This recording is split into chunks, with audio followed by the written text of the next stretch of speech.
but they never will. A feeling so hard that he can't be survived. Now behold, that time has arrived. And just imagine how it's gonna feel as you beg for mercy under my heel. Kneel before Two-Face, then kneel and kneel before Two-Face. You are gonna kneel again and again.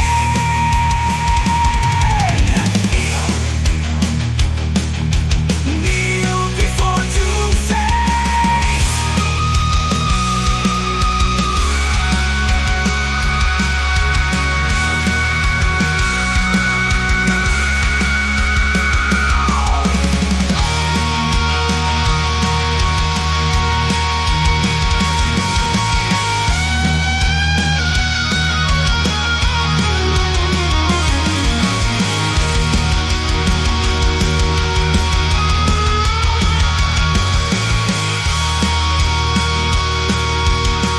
Kneel before Two-Face.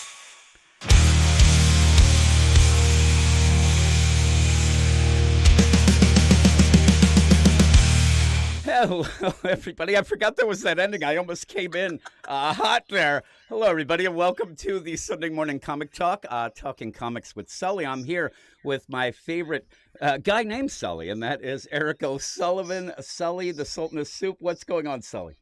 Oh, nothing much besides my butt on this seat. Yes, Kneeling have. before Doomface. If I have to kneel before Doomface anymore, I am going to ask for union rates. Oh, my goodness. I thought you were going to ask for Yes. like 50 cents or something. Or maybe like just a pillow that. for my knees. You That know, would be getting good. old. Yeah, but here we are, and I apologize again. We are a little bit late. If you do, and I hope that people have subscribed and actually have the notifications, you might have been notified that the Best of the Week show was hitting in. Unfortunately, because I hit the wrong stream, and now I'm going to have to deal with that later. But Oh, I get it now. Okay, that's what all happened. right. When I was That's what trying to tell you happened. what was going on, what ended up happening was the idea that I ended up hitting the wrong live stream, and it started going. I'm like, we were already into the Kneel Before Doomface theme. I'm like, oh no. Luckily, I looked, and I was like, You 7 deked p.m. when you should have passed, and the goalie poke checked you. I got it. I got it. I was so upset. It got me so upset. Now, with this week, we're going to do it a little bit different. We have been coming on, and originally what it was me and Sully would get together and add some Marvel comics to our Marvel podcast. And then I said, and I did tell you before it was the idea, that it was you and Gray recording live. And I thought, well, you know what? Let's do tomorrow's show live. It really wasn't a plan to have like a show itself. But in the meantime, I had asked you if eventually you would like to do a show with me that would be somewhere along the lines of, a positive show for the week, because people have, occasionally and historically looked at me as a negative bastard. And only because it always ends up, it would upset me because I think that I am maybe cynical, but I would review comics, and I don't review just things I like. I try to do a lot of stuff, and then they always look at the bad. So I did ask you at one point, hey, we should just do a show. You have your, shows that you are very positive. You and Gray being some of the most positive that I know. We have And actually so, a team of positivity. We also have Nick 32 Flavors and Nick Weiser, who is an ebullient ray of sunshine. Yeah. Maybe we can we can have him on. rope him in. You can. Because I was thinking one day, I pitched this to Wes, and he kiboshed it. But I was like, you got to get me, Fatal J, Jesse Snyder, and Nick Weiser on the same Thinking Critical comics cool. aficionados, just to make Doc's head explode with all the positivity.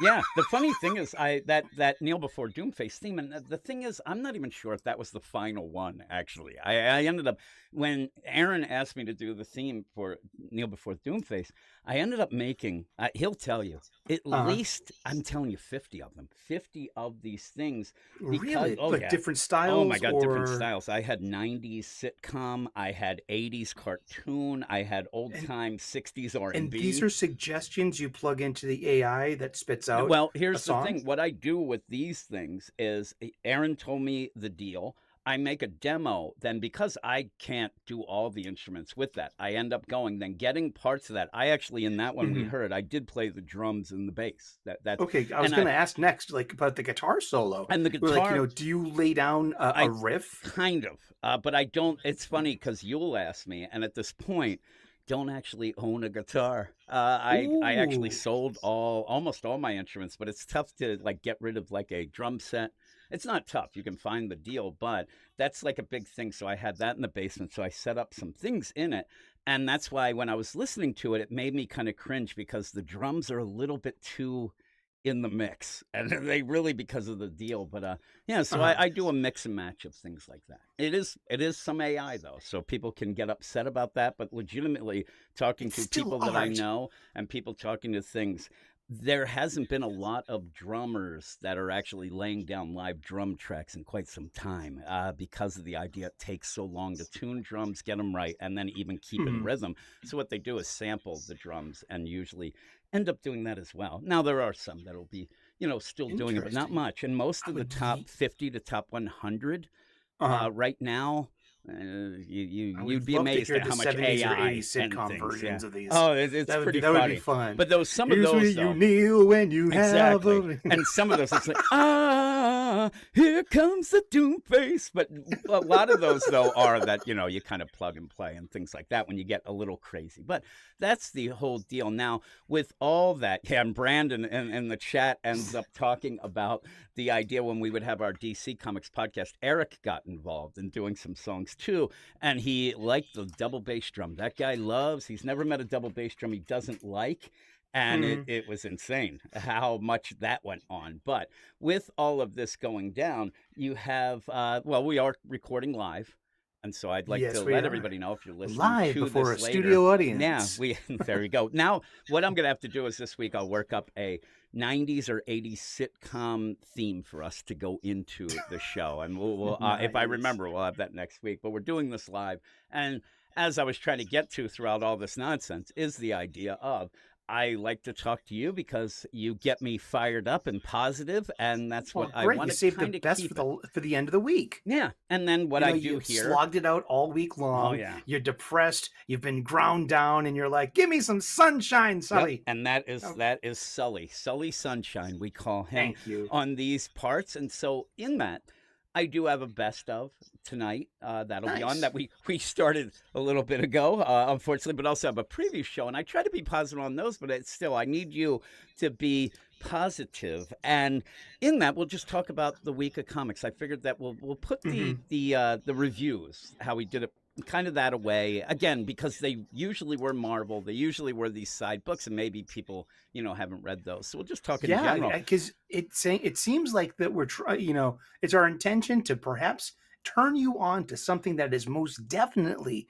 flying under your radar. Yeah, and that's I still want to focus on that. Without Right. the full review, I do want to mention some things that were good, during the week, but talk about the week in general, and then we will end up going and we'll talk about the top 10 comics and what sales numbers were, able Hmm. to get and kind of talk about the trends there. But it was a pretty cool, crazy week. I thought that DC had a really good week. Marvel, they're in a weird spot, but I do want to ask you. I mean, Hmm. you seem to like Amazing Spider-Man a little more I than liked me. it a little A more than little more. most people, Yeah, but yeah. So trust me, it wasn't. I mean, yeah, I mean, it's. Uh, it wasn't the greatest. Now, nah. my big play in my review when I talked about it was the idea that I um I wanted something big, and I'm not a big fan of Joe Kelly. Though I did read Hmm. for the DC podcast this week, I did read a older issue of Wonder Woman. I talked with Jared, my man Jared, and we talked about it. It was one of his favorite, if not his favorite issue of all time. I believe it was Wonder Woman Volume 2, 170, and it Hmm. was a Phil Jimenez written and drawn issue, but the story was from Joe Kelly. It was great. I don't know if you've ever read it. It's an issue where Lois goes to interview Wonder Woman. and she's a little ticked off, doesn't really know how much Wonder Woman might like Clark, might like Superman, so she's kind Mhm. of digging that way. It's pretty funny because what happens is you end up where Lois kind of seems like a real bitch, but it's just Lois. And it doesn't cut corners. It's not like at the end they hug and say they're best friends or anything. But it Aw. was a really good issue. It was a really, really good issue that showed you kind of what makes Lois tick, but also Wonder Woman. And Mhm. then nowadays, though, this Joe Kelly stuff, I don't know. Did you read Nonstop Spider-Man? I did. I think actually, to be honest, I read that first issue, and It wasn't great, was it? no, And and I'm a big Spider-Man. I'm a lifelong Spider-Man fan because like Jim and I are peers. We're of the Mhm. same age. Yep. We've grown up with the 1967 Spider-Man cartoon with the infamous jazz soundtrack Yeah, yeah. and that opening theme song. There was a 1978 made-for-TV movies, two of them, and a short-lived TV show. Yeah. With Nicholas Hammond as Peter Parker, and then there was Spider-Man and his amazing friends, on Saturday morning cartoons. So they just this, and that's not even counting the comic books. Then there was something called Electric Company Yeah. that was on PBS, public broadcast system, and it had the most inventive idea.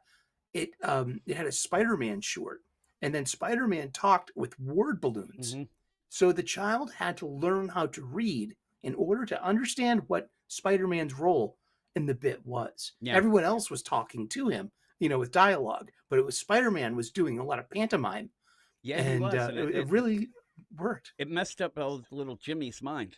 I'm glad you brought it up because I was going to bring it up once I heard you say that. I legit, for the longest time, because not reading comics, but watching the Electric Company, I thought that legit Spider-Man was a mute. I thought the word bubbles were trying to show you that he was like again pantomiming things. Like It wasn't thinking, coming from yeah. him. I thought it was more of like a visual sign language thing. And for the longest time, I thought that that Spider-Man did not talk. I thought that he was just a mute and would go around. I'm like, and then when I finally saw and then started watching the cartoon and things like that, I'm like, oh, so this is what it's all about. It kind of threw me. And I don't know why. I don't know. Those ended up kind of scaring me for I don't know why. It's what I was scared of everything when I was a youngster.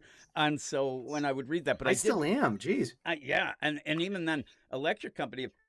If you were growing up at that time, it's funny because there's always going to be that this versus that, and the idea of like Star Wars versus Star Trek, or ants Hmm. versus Bugs Life, like crazy stuff like that. But it was the idea in my mind when I was growing up. Electric Company were for the cool kids, and the Sesame Right. Street was for they're The still babies. babies and little Yeah. kids. But I preferred the Yeah, and you Sesame Street. graduated. You start at Sesame Street, you work your way up to Zoom, you get Electric Yeah, Company, and you end with 321 Contact. yeah, And oh yeah, wherever there's trouble, we're here on the double. Mr. Bloodhound isn't here. The Bloodhound the Gang. Bloodhound Gang. There was some Yeah, pretty cool shows, and there was some really even good stuff. I don't know if you ever saw the Candy Apple News. I can't remember what it was called. That, and Hmm. we had a bunch of local shows, but like Captain Noah, and then Mister Rogers. And Mister Rogers, I never liked. I know that he's a gem, but the idea he Right. scared me too. He reminded Aw, me of just the guy who was trying to lure you into his house with a I candy didn't bar know or that. something. I didn't know that Bozo the Clown was like a local franchise. Like there was a Hmm. famous Bozo the Clown in Chicago who ended up being Willard Scott, the Yeah, famous it was Will Scott. weatherman from the Today Show. But we had a Bozo show here in Boston on WLVI TV No, 56, I thought you were talking and about the Celtics. no, that's more like the Bruins this year. Yeah, Whoa, yeah, yeah. holy shit! I should have probably said the Wow, Red Sox at that time because I was actually last night. Speaking of that, I was watching a lot of Larry Bird trash talking videos again. I love wonderful Larry, stuff. so great. But yeah, the Bozo deal. It's like Gallagher. There's the West Coast and the East Coast Gallagher. You're like, oh Hmm. right. But again, Yeah, we're recording this live, and there's a bunch of people in the chat, and Bone ended up saying hello, so I want to say hello to Bone. and But Bone Brandon's also in brought there. up the Japanese Yeah, Spider-Man show too, which he had a giant robo. really. I don't Yeah. think Oh, I've you. ever seen it. I don't think I've It's ever seen that. oh That's pretty man, cool. you're gonna look this up. You're Yeah, gonna I will. RTFM this on YouTube, and then behold the wonder that is Spider-Man. Yes. And Yeah, that's a problem. I do. There's You keep going. death. There's lots of gunplay. There are like this real kind of violence. It's very kung fu. It's very Sentai. That's It's a pretty cool. ripoff of like the Kamen Rider Yeah, series yeah, in a way. yeah. That's And cool. so yeah, but it's just an amazing application of licensing rights. Yeah, yeah, yeah. One of my favorites is the Bat manga, where you had Hmm. that in the '60s, because when you think back at it now, it's still big, but the Batman '66 show was huge. Now, me and Sully weren't alive at that point. I saw it in reruns, but the idea of how Right. big it was, it ended up branching out to Japan. And again, Oh, this is what I jeez. have heard. I haven't really, really researched the deal. But the funny thing is, if you read that, and I think it's Kawata, I can't even, Hmm. Jiro Kawata, I think might have been, or something along those lines, of the guy writing it and drawing it, which is really good. It has that dated look, but it's still pretty good. And DC pushed it at one point, releasing issues digitally, like each Hmm. week. I thought it was cool. But the play is that supposedly people had seen the Batman '66 show, but they didn't understand it wasn't translated, or it was translated poorly. So when they ended up doing that, because again, the world wasn't as, small a place back then. If Right. you could end up having things translated in countries where the actual owner doesn't even know it's going on, and things like that. So when they translate, because Robin was always punching his hand in his fist, and when he's like, "Holy Sully," that sort of thing, they thought, Holy yeah, leprechauns, Batman. exactly. Holy Larry Bird. Holy Kevin McHale. His arm span. You end up where the thing is, they thought he was the leader. They thought, because he looked like he was barking orders at points or whatever, that they ended up thinking that Robin, I don't know how they would think that, but they thought Robin was the guy in charge. So the some of the manga kind of kind of do that, but not. And they had some wacky ideas. But again, because of how campy and whatnot that Batman '66 was, uh, who knows what you would think of if you went to watch it. But it's kind of funny. Every time I end up, and I ended up reviewing a bunch of those issues. It's really, really good. But we do have a couple super chats. Matt Hello, Fisher super says, chats. at C2E2, help to you two non-angry cast members of Thinking Critical. Enjoy your week. And then he says, damn, Why, autocorrect. thank you. But yeah, he's at C2E2. That's pretty cool. Great. Yeah, Hope you have a maybe we great can get some time. like news straight from the front. Is what Yeah, we want. I hope you get something good to eat. I love Chicago. It's a great city to hang out in. Yeah. I mean, I'm a big fan of going to Cubbies games in the afternoon. I was blessed and grateful to be able to go hang out in Chicago 3 years in a That's row with some cool. friends. Yeah, we would just meet up. There's a really good restaurant called Broken English. It's there's 3 locations, but the one on 75 East Lake at the corner of the Hmm. loop, it's just you step into that place and it's like you enter another universe. Yeah, that's And cool. it's because it's so, except and you walk outside and there's Chicago. Yeah, universe with crap pizza and nonsense hot dogs. Is that? I got to I like fight. the deep dish Chicago. I was talking to a guy last night on our podcast, and he's from Chicago, and we were arguing about pizza and hot dogs. I said, I don't need to get fancy with the hot dogs. They're so fancy. I've yet to hear one guy say to me though, "Hey, I every year I go to Chicago to go see a baseball game." Oh, really? Yeah, we go to Comiskey Park and we watch the White Sox. I never hear that. No one ever says It's that. always Yeah. the Cubs. It's always every Mhm. time it's the Cubs. And in fact, I ended up watching Yankees game yesterday. It was just because it was on, but I watched with my kids, who Right. I realized my second oldest son Zach knows nothing about baseball, and I Oh, ended that's up great. and You we were know, talking about it because they never wanted to watch with me before. would you like? Here's a good thing. I mean, it's interesting. I grew up here in Boston, where we invented the whole nation concept. Red Sox Yeah. Nation has been a huge thing like all my life. It's sports radio. It's Hmm. toxic fandoms. It started with sports, but um, I mean, just baseball. Yeah, yeah. I learned how to think baseball. Hmm. I grew up watching baseball all my life. I was never good at it, but I playing the PlayStation 1 game, That's what did it. Electronic Arts Bases Loaded on PS1 and 2, playing with my best friend and roommate, because if he played hockey, NHL hockey with me, Hmm. I had to play baseball. So that was the trade-off. And it clicked the importance of having the runner in scoring position. Nice. You know what I mean? The runner at Yeah. second with low outs, with one out. Mhm. Just You it's like the old school, moving the runner is what you were yeah, doing. I really I was talking with the bartender a couple of weeks ago. Like I walk in there on a Wednesday, I get my comic books, and I go and treat myself to a burger and a pint of Guinness. Mm, And there's usually a day game on the television, mhm. and we talk So you were baseball, and I day was like, drinking, watching a day game. well, If two you were pints of Guinness with supper is called having supper. Exactly. You're now That's my going. I story. think you're a hobbit again with those And I'm hobbit sticking. meals that you eat Yeah, each year. exactly. This is third breakfast. Damn right. So, but I was like, remember the days when, because it was an interleague play, and I was like, they still say interleague. I mean, that's kind of ironic at this point. Hmm. And I'm like, I remember when interleague play was new. That was Yeah, 20 years ago, yeah, it's crazy. and it's lost all that charm. I remember the old baseball when it was the World Series meant something because there was two styles of baseball. Hmm. It was National League Yeah, versus American League, where you had the designated designated hitter hitter. versus the pitcher taking their ups, and the impact that has on your lineup. Oh yeah, yeah, And I that's just crazy. love National League baseball. I really do. I'm sure everybody's loving the baseball talk right now. I love I hope baseball. so. I'm Yeah, I telling you, love at one baseball. point, the big thing, just as the last bit, Tony Lasorda, remember him and I think it was Bobby Valentine. They love to get like the idea that they batted the pitcher eighth because they Mhm. had some crazy theory. Also, I think it was Tommy Lasorda, well, not Tommy Lasorda. What's his name? Uh, oh man, I Bobby can't remember. Valentine, Nah, Tito it's Francona. one of the guys who ended I up love Tito deciding. Francona. He Yeah, came over from the NL, and we got him here in Boston, and we started winning. We got something called like late ninth inning, like mid ninth magic. In the yeah, ninth inning, we would have runners in scoring position. Like we would have socks on the baseball. It looked like a laundry bag out there. There was nice. so many socks. It was Yes. wonderful. We had this ninth Listen to inning you. magic, and he could just like run production, Now. and it was like, oh wow, this is great. Yep. Yeah. I love baseball. Many youngsters aren't really down with it right now, It's an but acquired taste. It's an yeah, it American is. It pastime. is. We should reward the young by teaching them how to properly appreciate baseball. Yeah, it's tough. They don't Hopefully, understand it. But I mean, we could talk about the top 10 comics. But before that, one of the things that before I there, did want to have you discuss a bit is what did you think of John Romita Jr.'s art at the back of The Amazing Spider-Man? Because you're a guy who does like John Romita Jr., but seems to, kind of not like sometimes when he has different inkers, different colors, hmm or also if he has the not hand-drawn onomatopoeia.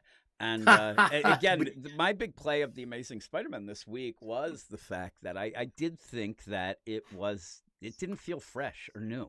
And no, I even started saying about Joe Kelly. You end up Joe Kelly was on the nonstop Spider-Man. I thought that was garbage. And then it was the Savage Spider-Man where he was actually a spider on that, and right. it just felt like he heard about Spider Island and then just decided to go full out with that. And they were kind of gimmicky. Didn't like that. And then even stuff as recent, not a Spider-Man thing, but one of the more recent things was that Deadpool Wolverine WW3, which I thought was almost unreadable, and then Eight Deaths of Spider-Man. So Oh the idea gosh. of what is led into things, and I did say, and Aaron had mentioned it when we were on the aficionados, the hmm idea that my big take was that you didn't have that fresh feeling going into this because there wasn't like, oh my God, I have to see what this guy has. I want to see how he presents Peter because we just had it for months. And Right. it was a weird play. And I do think that Nick Lowe ended up, hey, we're going to do this 8 deaths. We're going to have a little bit of a breather in between. They did it hmm with the Beyond stuff before Zeb Wells' run, and Zeb Wells was part of that. Now, in that, I will tell you that Zeb Wells' issues of the Beyond stuff weren't bad. So I thought, hmm okay. And Zeb Wells in his 1X book that he ended up, what was it? Was it Hellions? It was really good. It was Yeah. fun, and people were kind of like, okay, this will be good. And then it was just a disaster and started out right away with that mystery in York, PA and things like that. hmm But the idea of all this, when you get the 8 deaths that people were really down on, and then you come in with what looks like just another brand new day, I don't get it. It feels like they're like, well, we could just put out anything.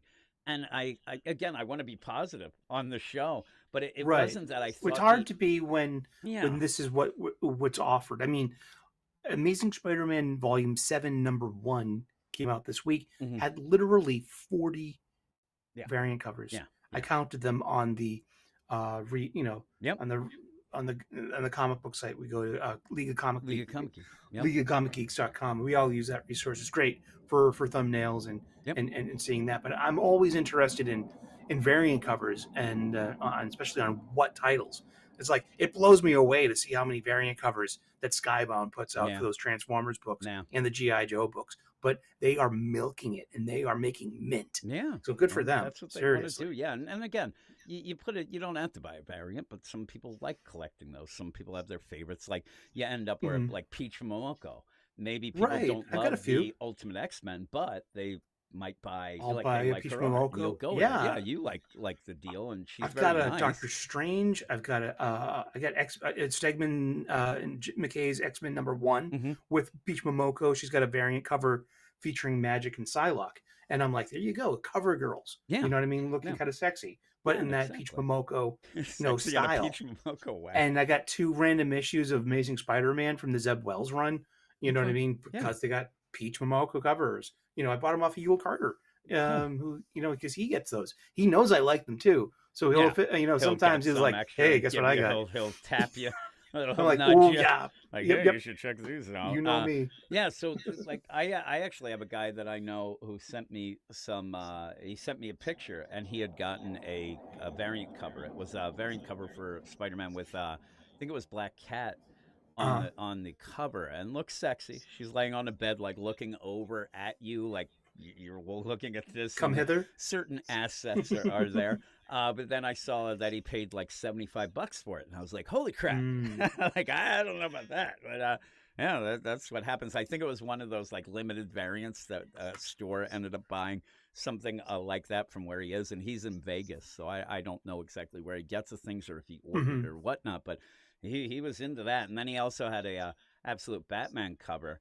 Wasn't great. It just had like young Bruce with bats around him, and he paid like $50 for that. I'm like, There glad was I'm a not into that. really nice Absolute Batman 7 variant cover. It was a Mr. Freeze cover done by Brian Bolland.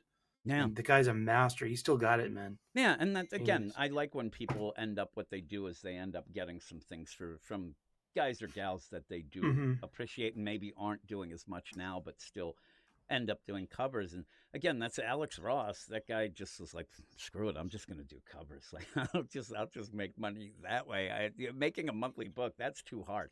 Let me just pump out all these covers and make a ton of money. But yeah, again, that's something that you end up having people criticize, that when you do get the numbers and you do get sales, you have to remember that there's all these variants. A lot of the people who get it don't read it. And what helps the industry more? Is it the sales, or is it how many people are reading it? Because right now the Spider-Man, it's not hyped, Right. and even just this one number thing, one. Correction, the Brian Bolland F cover is for next month's Okay, so Absolute Batman number 8. Not That's not this week's. And Okay. because we comics fans, we are an anal retentive bunch. Yes. And we love those. It's like, it's too bad that a lot of that energy goes to gotcha moments, but when they're on the level and well intended, that's when no, Sully, you meant to say Yes. Absolute Batman number 8 coming out next month. Yeah, Oh, you got me there. A lot of people Aw. aren't as nice as, excuse me, Sully, I think you meant this, because, yeah, I ended up, I did a review of Amazing Spider-Man on the channel, and my thumbnail said, is it better? And I just meant overall, like even the 8 deaths, but also Zeb Wells stuff. And in the title, It's I did better say, than the Wells stuff, and sure. I did already, put right. in the title, is it better than Zeb Wells as well? The review. And some guy on Twitter then ends up saying, that legit said, I could read it, like basically called me the worst of the worst, that I'm what is it? Ooh, a bad faith rage baiter is what they Okay. called me. And I Those said, are all buzzwords. yeah. And I said, what do you mean by that? Like, and he's like, it's one issue for crit. And I'm like, I say that in the That's review. what we do. That we evaluate things. I addressed that in the review. I said, listen, I thought it was going to be bigger, but Right. it's just one issue. So let's see what happens, and fingers crossed it can get better. I'm not here to say that I'm wishing or hoping that Joe Kelly is going to bomb. Right. I want yeah. something better because I then everybody's want excited. good And then what we do would be great if everything was great. But if it's Well, not, you say it. And I said I review one issue, but then the right. guy said you're just a rage baiter, and I actually asked him like, well, which side are you saying? Because I'm asking, is it better than Zeb Wells? Is the rage bait that it is, or is the Or rage is it bait that it isn't? isn't? Because this doesn't make sense what you're saying. Yeah, And they're just. And were they anonymous? Were no, no, it did you was look at their do you look at their account and be I like how looked many at their followers account. they have? This guy was a Uh, regular guy. He was okay. following me on Twitter.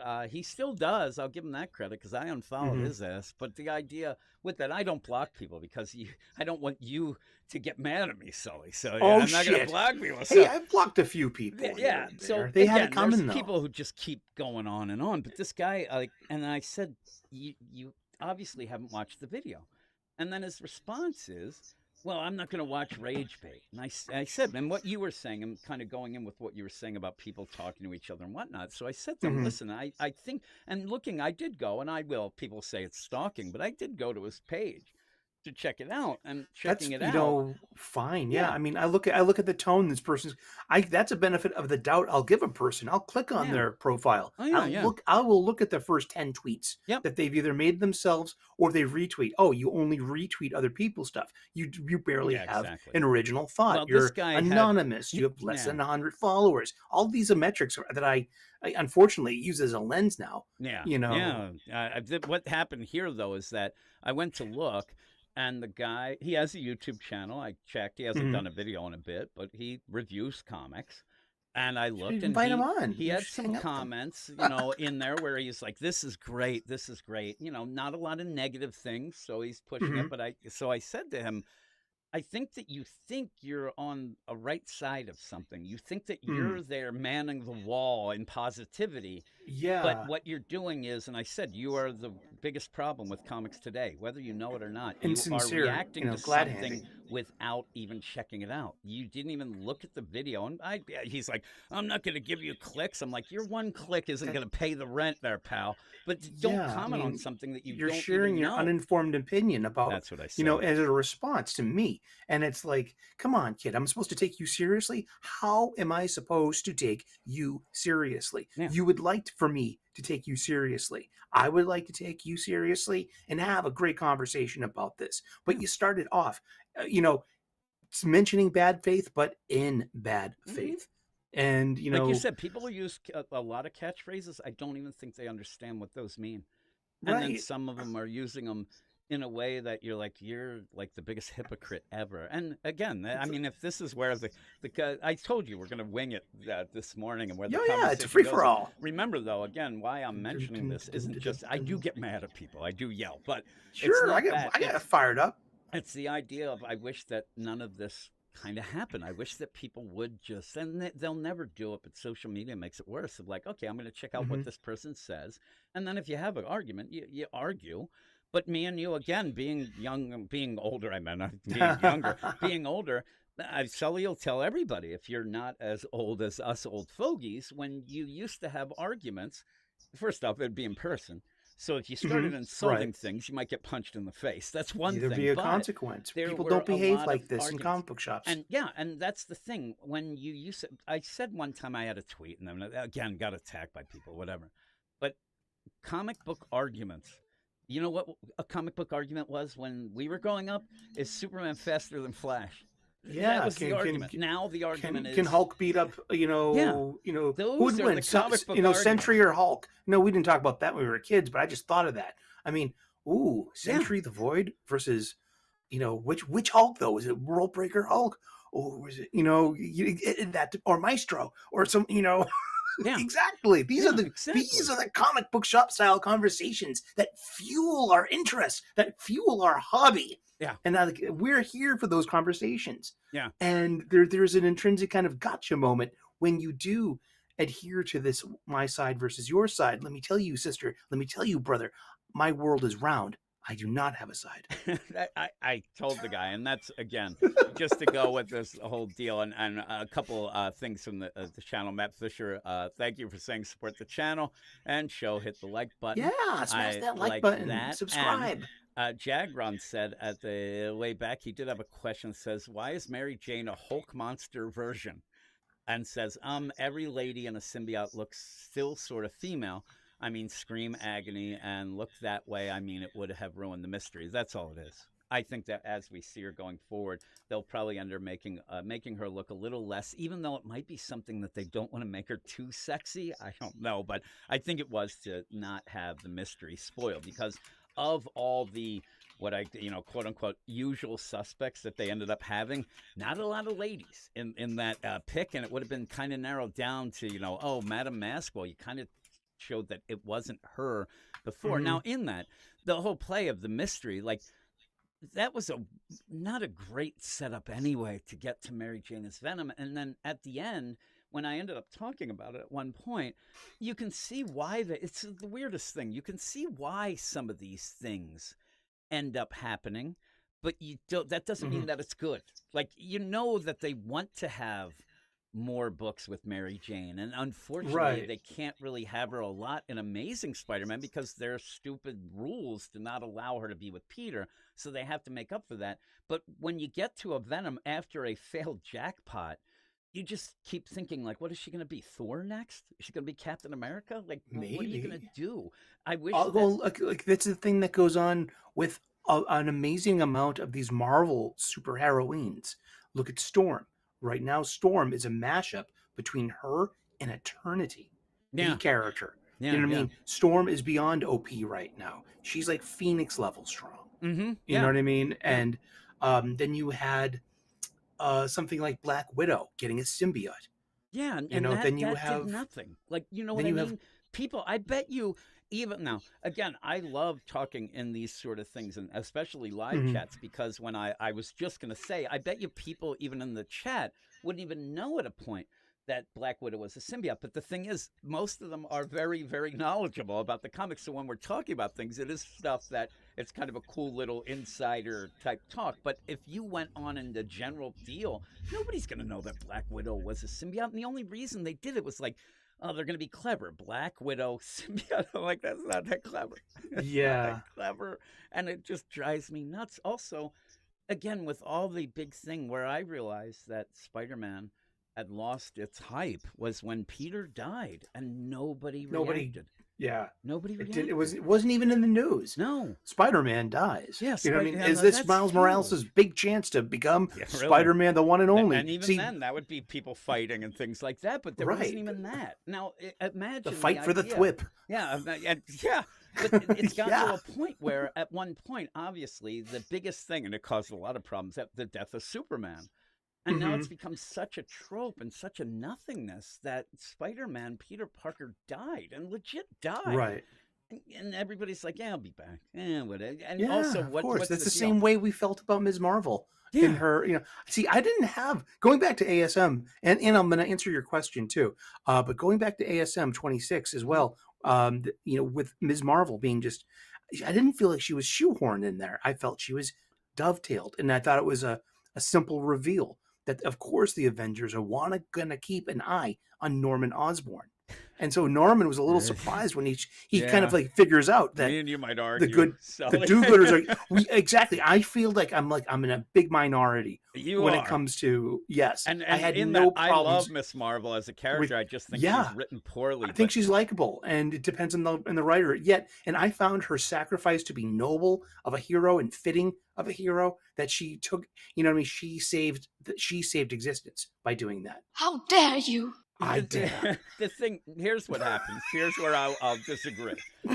Is first off, when she entered the book was 10, 15 issues before. She entered it by getting an internship at Oscorp as a scientist, which she is not.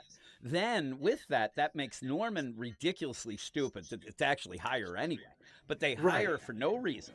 Then she's there, didn't interact with anybody, really. She was kind of in the background until they needed her again, and pops up and says, oh, I was keeping an eye on Norman because of the idea of him being in New Jersey and things like that. And again, though, that would be like me right now undercover at a pharmaceutical pretending that I'm a scientist, and I am not. I'm not a scientist.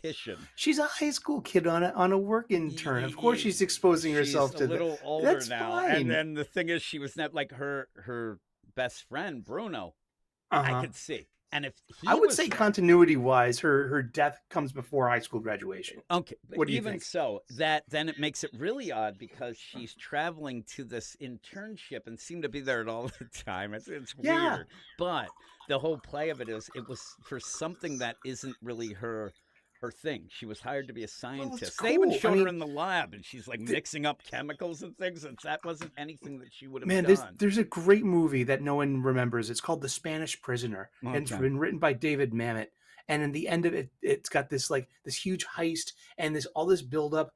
And there's this Japanese girl with a one of those tubes that you hold, big posters in, and she's dressed like a schoolgirl. And Hmm. at the end of it, a sniper takes out the bad guy, and there's the Japanese girl, and she says in a southern drawl to the hero, "Nobody ever, notices a Japanese tourist." And Really? she's an FBI agent, Oh, there you and go. but it plays on who's going to notice a Pakistani girl, in a Oh, you, biomed you mean a thing, or Pakistani girl who's a high school student that has yeah, no on an training? internship. Sure, that's what they're there She for. should have been there as like getting coffee for Norman, maybe. Exactly. And again, I think the other part of it was when she did well, and again, it became a big thing. It didn't become a big thing because of comics. It became a big Mhm. thing because they're killing her. She's a person of color Right, and things and like that. the hero that we're losing in this whole celebration of her life and her sacrifice and the Hmm. whole. Yeah. But here's the thing, like I mean, I'm at least Kamala Khan's secret ID held up. Even Well, Norman yeah, it didn't did. know. Well, I think that's positive. and so he just wondered where that intern got to.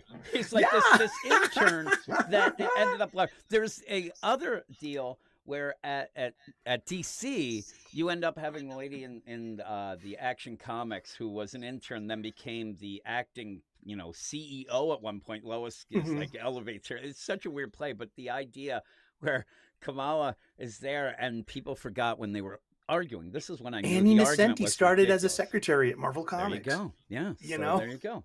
Dude, it just Miss Marvel, though, people forgot because they're like, "Oh my God, how dare you kill her?" She had already died. And Yes. Miles ended up sacrificing a lot to bring her back. And I don't even think, I mean, Nick Lowe should know that. I don't know that Zeb Wells knew that. And I don't even think Zeb Wells wanted to have the whole play with The whole thing of ignorance Kamala about continuity. in the I deal. know. But yeah, so there was never really like that was the big thing. What is Miles going to think? And they tried to do it a little, but they were so busy having Cap say she was my hero and all these things that no, like you go and say that it's a tragedy and whatever, but we know what it was. And when she died, most people, and I was one of them, right away said she's coming back as a mutant.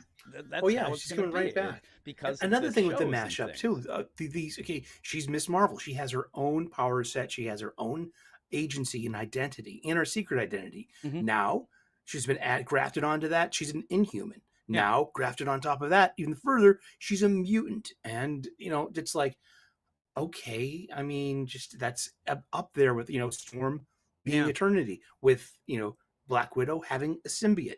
I mean, they're Yes. trying to.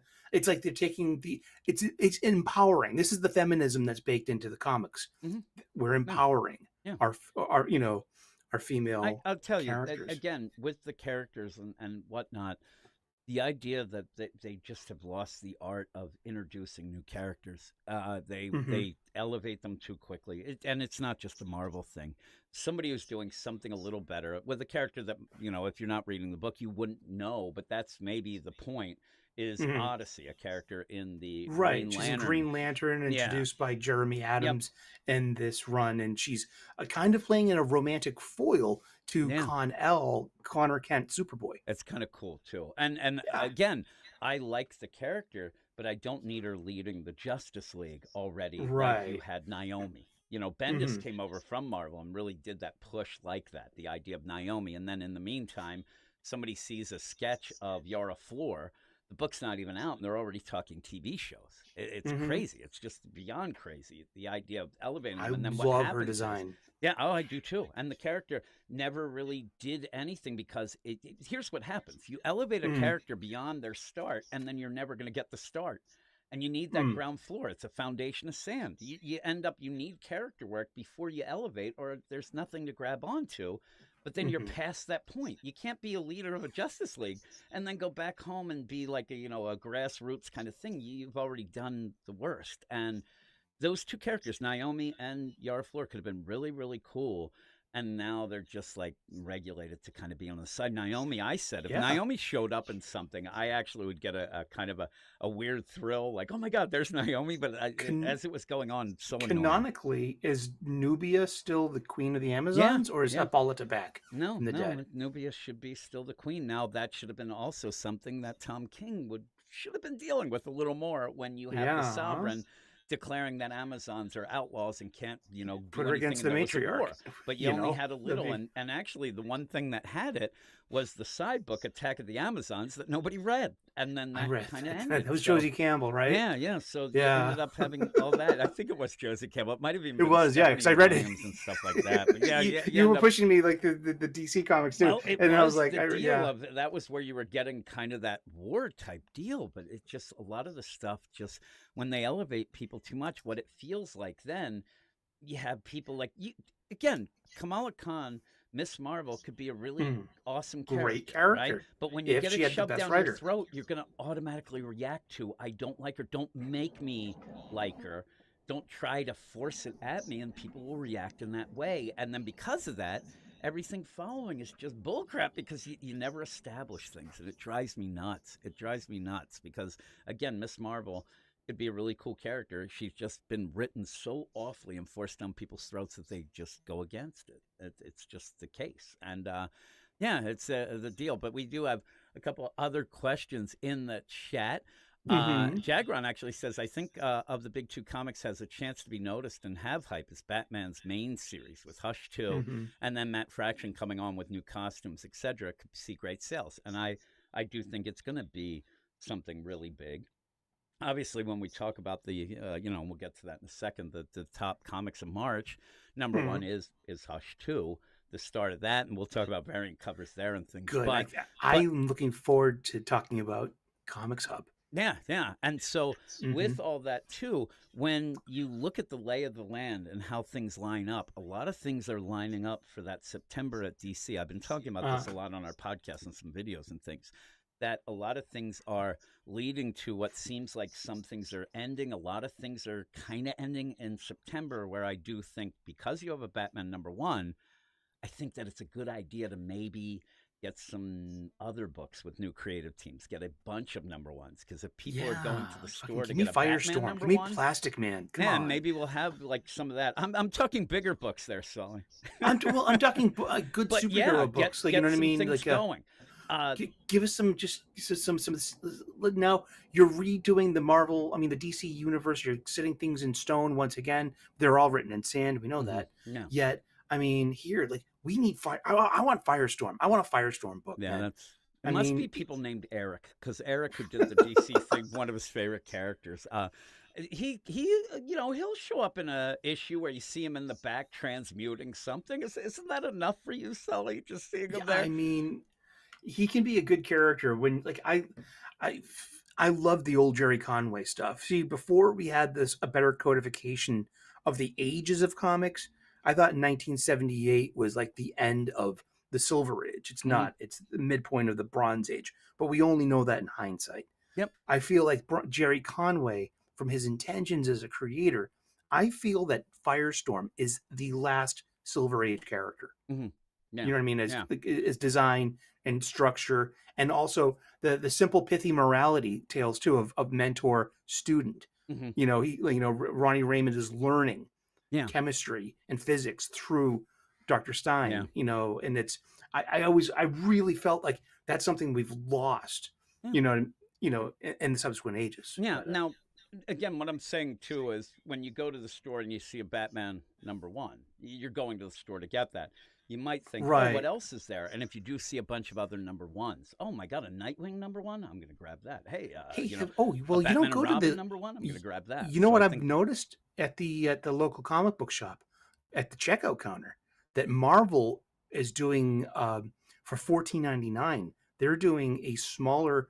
They're doing a version of DC's Compact, okay. and they've got Matt Ciccelli and Miller's Born Again. Mhm. They had they had 2 other titles too that just, but it just, they're doing it too. Yeah, I I'm going mean, to they're be not. starting to review that Born Again today on our events Hmm, podcast and on our Patreon. So I'm going to, after it's we're good done, I'm going to stuff, but reread it's it. not I've my read it so favorite. many Yeah, times. I like it a yeah. lot, but we're going to do that because we have an events podcast on our Patreon. So we're going to start that because of the show and I whatnot. would But I would like to go back for 1 second to address. You asked me a direct question, and I'm going to answer it.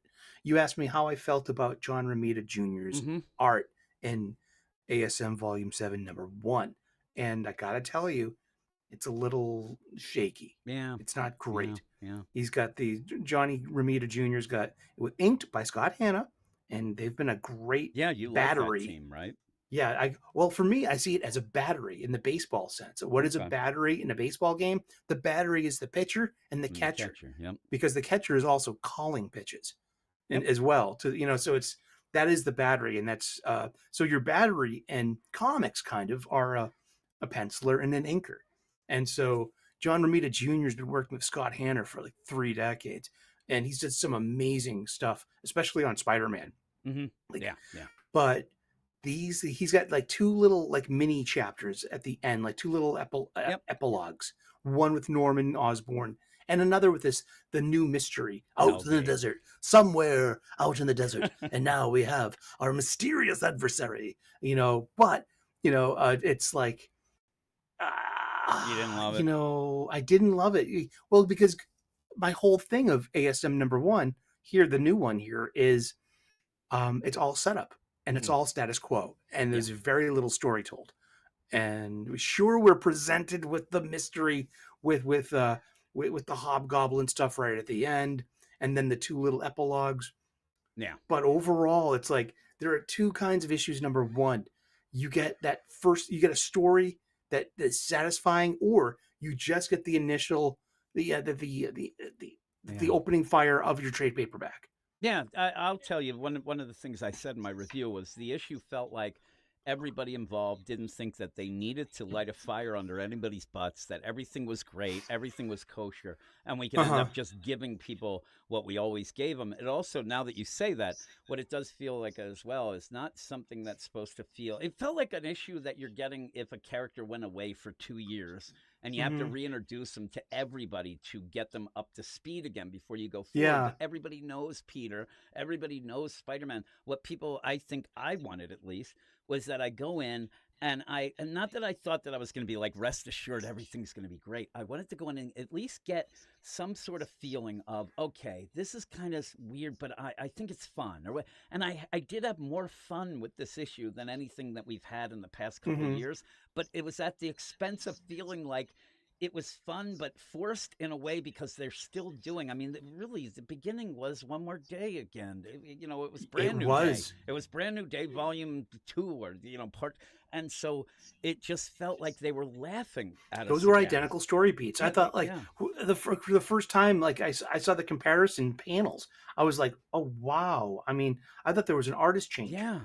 and I Yeah. was like, no, that's a 2008 book. Yeah, So that's they're the truth. showing you. And so Oh, what I don't get is when they talk about, and we even have Parker Luck, what's that, Matt Bird, in the deal, and he's talking about the idea of the character and how the fans feel, and there isn't another character right now, I don't think. I mean, Spider-Man's huge, but yet yes. it's like there's such a divide between the fans and the company.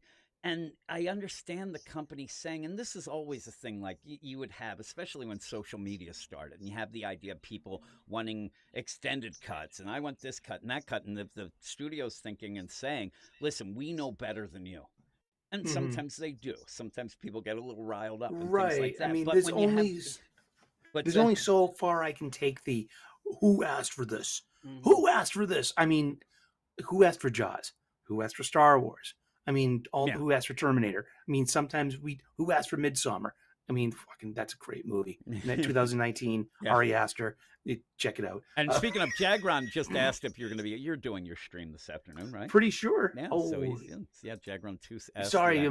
my browser crashed with the live chat. It I does just wanted that. to make sure. I But, thought that you would. Yeah. So does mine, actually. yeah, But, so, if I have the YouTube, because we're doing a different OBS yeah. than StreamYard, and through StreamYard we have access to the live chat. But Yeah, if I have this is the different because YouTube I don't window have- up, it crashes out my browser, because it's a bit Yep. much. And really, the reason is because I also record this as a podcast as well. But in the Very meantime, good. again, with For posterity. yes, with Peter and Nick Lowe and things. The weird thing is, I don't think they get the argument. I don't think it's not.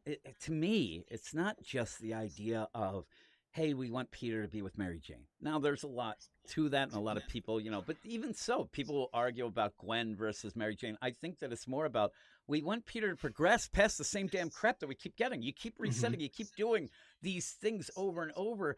I mean, he looks like he's 18 in this issue again. And so you want to end up having the character. I don't want him. Now, you had that, Speaking life of John story, Romita, John Romita Jr., he was doing Amazing Spider-Man in 1981. So about issue 249, there's this great thing of like Peter's at a pool party. He's got his shirt off and he looks like he's 24 and he's cut.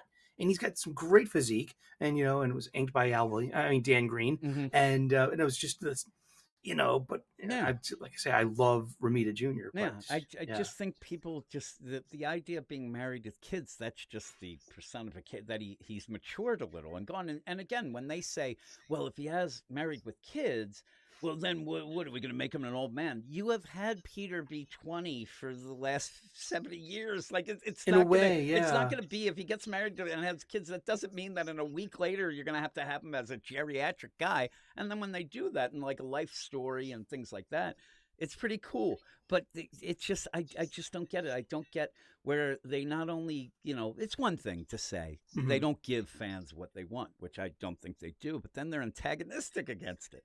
And they end up like poking at them because they think that it's, all news is good news. And, hey, we're going to get them riled up so that they're going to buy it. And they don't care if it's a difference between a hate read or a love read. They don't care. It's money. But you see that the sales they're slipping, and what I go more with is not just the sales, because people will support the book. Right? It's their favorite character. What it is the hype. Peter died and nobody cared. They didn't even mention it. I don't get it. I don't get what they think is going on. And Nick Lowe thinks it's like, everything's great and rosy. But there you go. I have to cough too. I was about to laugh. Excuse me. But we will talk about the top 10 comics as we get near this. This was a weird, again, we didn't plan out anything. We didn't even say how we were going to do it this, was my idea to do Star Wars, and I'm like, fucking Sully wants to talk about fucking Star Wars again. It is Star Wars. I love Star Wars, but again, you like him now, and I just figured that this week we just kind of play it loose.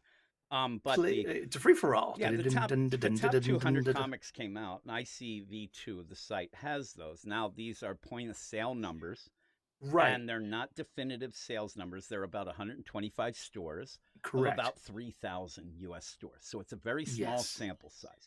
Now, it's with It's 4.1666667%. So I've looked at and so. Because that's just my filter. The way I go through information, this is online stuff. So we're given information prima facie. Should we be accepting this? So I got into an argument with the Dennis Camp fan a few weeks ago because their argument was, well, look at the top 10 sales. Ultimates is always in the top 10. Which it isn't, by the way, isn't this last month. So that's right. But these aren't definitive sales.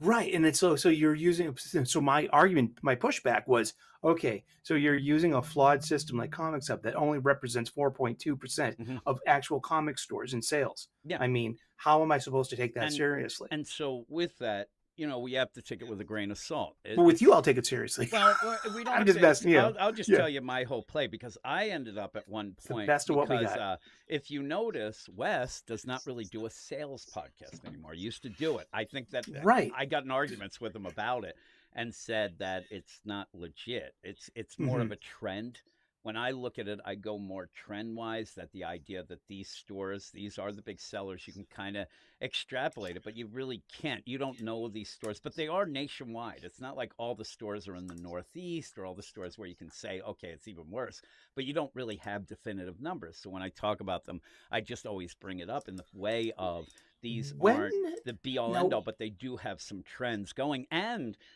maybe the ultimate line at Marvel is doing great. So the idea that Dennis Kemp's Ultimates is selling, I don't think has anything to do with his quality of a writer, because he's a hack, if you ask me. But most of the time when I look at these numbers, and I do go through them, I go and check them out, not even just for me, just to look at them.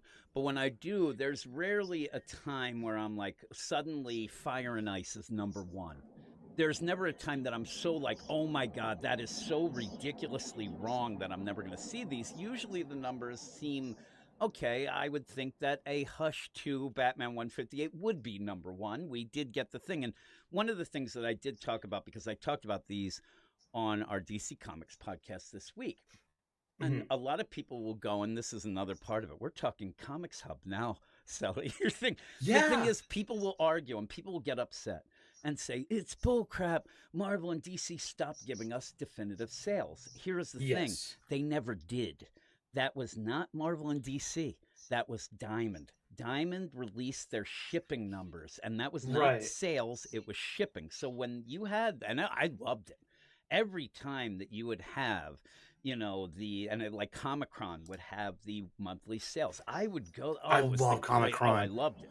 And so when you would go there, when you would go there, and those were legit shipping numbers. Now, in that, there were times where there was a little bit sus-finagling when you would have Marvel, especially DC did it too, but Marvel was really big on over shipping books so that they would rise in these rankings. But speaking really, of Star Wars #1 by Jason Aaron and John Cassaday, a 1 million. No, it wasn't sales. It was not paid circulation of 1 million. It was shipped. And you had a couple things. There was a loot box comic. I can't remember what it was, but that was #1 one month way back because of the ship deal, but it was a loot box thing. So all in all, this is the thing. Marvel and DC, it doesn't benefit them for you to know that Fire and Ice sold 5,000 copies. But you see, when it benefits them, they will announce that Hush 2 had 400,000 pre-orders. Like, they will announce numbers when it suits them. But but once Diamond and all that crap happened and they left, these sales numbers disappeared. And I felt bad because that's Comic-Con. That was their bread and butter, and it kind of got pushed aside, and I really felt bad. And this all came about because of the shutdown and then Diamond's nonsense. And once the big two and everybody, it seemed, realized, this Diamond stuff is nonsense, we're getting out. It fell apart. Boys and girls in TV land listening right now, this is a practical, conversation. It's about trusting your data source. It's about what you're accepting as the truth and what is the truth. So someone's going to tell you that, hey, we're the world's greatest rock and roll band. You know what I mean? But are you really? Sully, we could be. We are. Well, if we're the Beatles, then you're right there. Or the Stones. Yeah, there you go. But again, that's what I was talking about earlier about fun fights. There's always a fight. There's always a versus fight with almost everything. Beatles versus Stones being one of them again.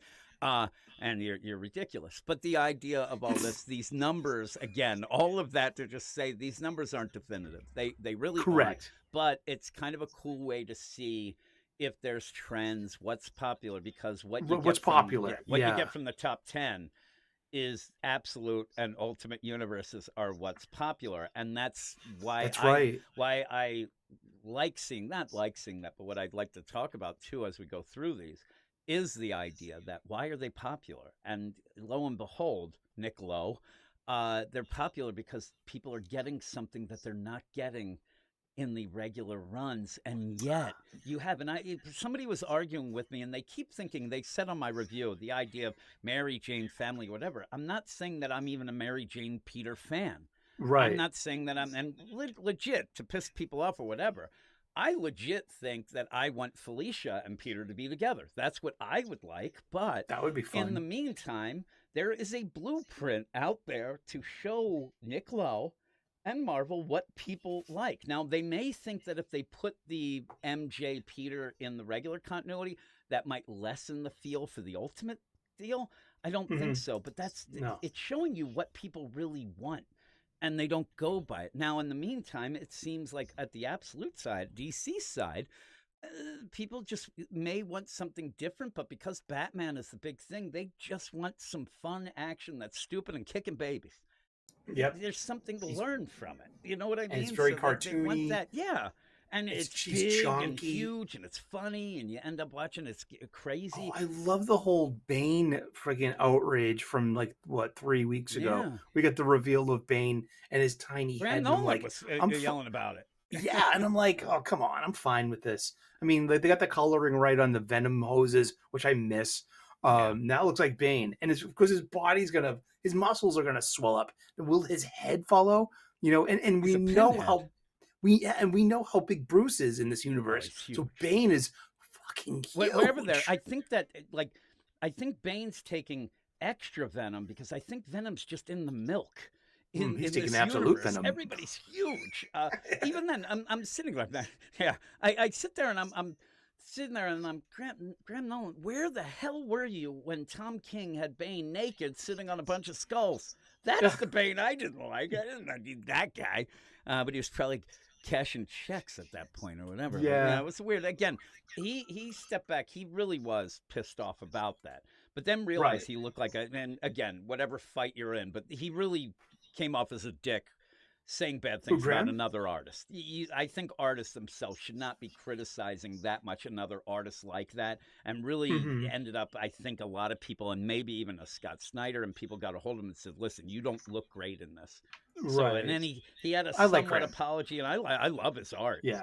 Yeah, but again, and he's a nice guy too. Yeah, again, he just had this reaction, whatever. But that always, throws me the wrong way. It really does. That was when what's his name? The Black Lightning creator. I'm telling you, Isabella. Yeah, Tony Isabella ended up blocking me because he said. And now I know what he was saying, but he said when that Outsiders, Batman and the Outsiders, which the team was led by Black Lightning, with Brian Hill ended up being announced.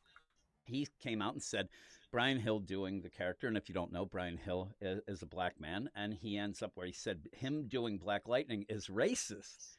And I didn't quite get what he meant at first, but what he's saying is they're not going to allow me to do it because I'm white. But the thing was, you can't write everything that comes out with a character. You got to have other people. And I ended up fighting with him about it, and he got mad at me and blocked me. And I like Tony Isabella enough. I like his books, whatever. But there was a Black Lightning miniseries that he did quite recently, and it was garbage. So I don't know what he's talking about. But again, it's a guy not wanting to let go of his big thing. But yeah. Yeah, so in that though, again, and Brandon was saying that, the Ultimates is atrocious. I'll tell you what, if you go back and but it's on the top 10, Jim. I see it on the Comics Hub. And we'll go through these. I think it didn't slip right. I'm saying that, and I'm like, yeah. Well, DC kind of dominated March. I will tell people though, if you go back and listen to my reviews for up until I dropped the book, the Ultimates to me, it was written in a way that it didn't have any progression. And also, I was on record of saying this Ultimates book's going to be the biggest book because you're in a universe that doesn't have heroes yet.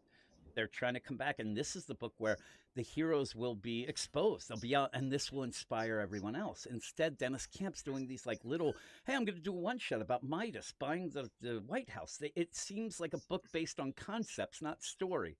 And it's his concepts while he's high as hell. And it's like, I think it'd be cool, like Midas. And he's ripping off Grant Morrison. Yeah. He's ripped off Marvel Boy like twice, literally. Between Midas and that Guardians of the Galaxy one. Yeah. Even then, and again, when you have the maker event, which I would love to hear if everybody, whatever, if they're looking forward to that, even if you're in, because I said what happened with the Ultimates universe. It ended up where it was announced. A lot of people said, this is going to be ridiculous. Why do this again?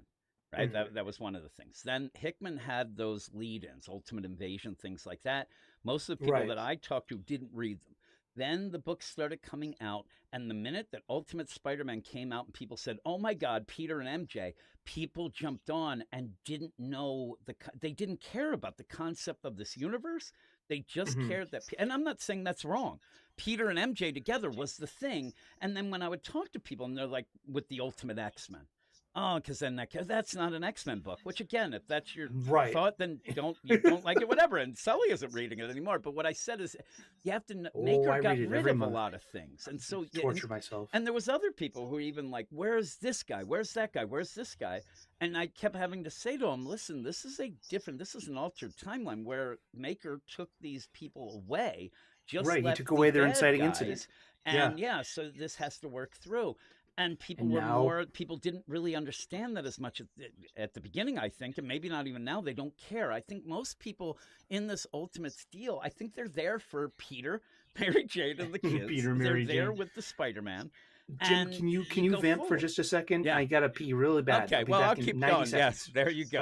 right. How dare you, Sully? How But yeah, dare so you? the thing is, again, I think that the play was people got more into Peter and MJ and that family deal, and they're willing to go through because the books seem to be like limping towards that Maker event. And the Maker event does have, Dennis Camp, Cody Ziegler involved. I'm worried about that. But in the meantime, the top 10, and I won't get fully into it. I'll wait for Sully and then we'll wrap it up with that. But the top 10 is really pretty much ultimate. And then dominating at the top is the absolute stuff. Because again, I think people want to just tune into something that's new and exciting and oh my God, let's get from the ground floor. Though I do think that with the absolute stuff, the last 3 books, Flash, which is coming out next week, Green Lantern, and Martian Manhunter, I'm not feeling the zeal of those first 3 books, or at least Batman.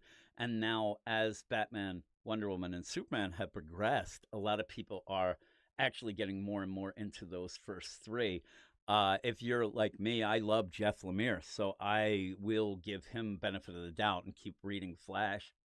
I didn't really love the Martian Manhunter, and besides Dennis Camp, who I'm not a huge And fan I'm of, back. I didn't love it because I do think it's more spectacle than story. I think it was based on just that art style, but Mhm. you end up Yeah. so with that, but here is the top 10. We'll get into it now that you are back. So Yes. we have number 10 is Absolute Green Lantern, number 1. Also, I do want to Uh, let everybody know before we get into this is with this Comic Hub, you have to also take into account that books that come out at the end of the month don't have as many days to sell. So it is an issue where a lot of books that come out at the end of the month, they're going to mhm. have less numbers and get pulled back and some things like that. There's Right. always it's a weird play, these numbers. And But there's a rider at the top of the page. It says yeah, this data was collected based on a 5-week month from March the 2nd to April April 5th, 5th. That's because they try to give 2025. those books that come out in the last bit of the month a little bit of leadway because sometimes it's one day. So they try to do that. So that's why you'll even have some things that even slipped into April. But when you go through this, the idea, Absolute Green Lantern, number 1, it's number 10. I'm going to use my Casey Kasem voice for Yes, this. yes. And Reach for the coming in at stars. number 10 is Coming we in got at number Absolute 10.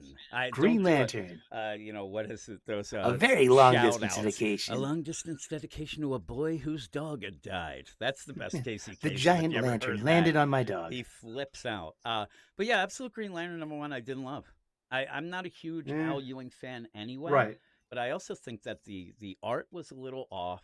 And again, there's kind of like the play. It's the absolute universe. You expect, over the top deal. I don't love the art in every book, but Mm-hmm. I just, the combo of that, I understand some people flipped out because, Hal and this Black Hand stuff, which, okay, it's a different universe. But again, maybe you have to look at the lay of the land. You have Ultimate Spider-Man at Marvel. You're giving fans what they want through that. I don't know, and I don't mind the character, but I'm not saying that Yeah, like- fans really want a lot of Joe Mullen over Hal. What That aren't might we be a getting problem. with Jeremy Adams GL right now? Yeah. We're satisfied as Yeah, GL fans. you know what I'm Seriously. not getting, and what I think this book should have been, and I think people will agree, is Kyle Rayner. We have not had a lot of Kyle Rayner in a lot of time, and this might have been the way to get a little more of Kyle and Guy maybe teamed up. We're getting a lot of John. We are getting Hal, Carol, all that, and Joe even in there. But I think that maybe you could have played out, a Kyle Rayner book, kind of playing off the idea of the alley rat type thing and maybe going with that. But I didn't love the first issue, but it's intriguing enough. All these are pretty much intriguing enough that I want to see if there's actual story behind it. But it didn't wow me, that first issue. Dude, there were so many copies of this on the new release Yeah, shelf, yeah. and then I figured out why, because on the wall behind the counter is the 1 in 100 line art variant.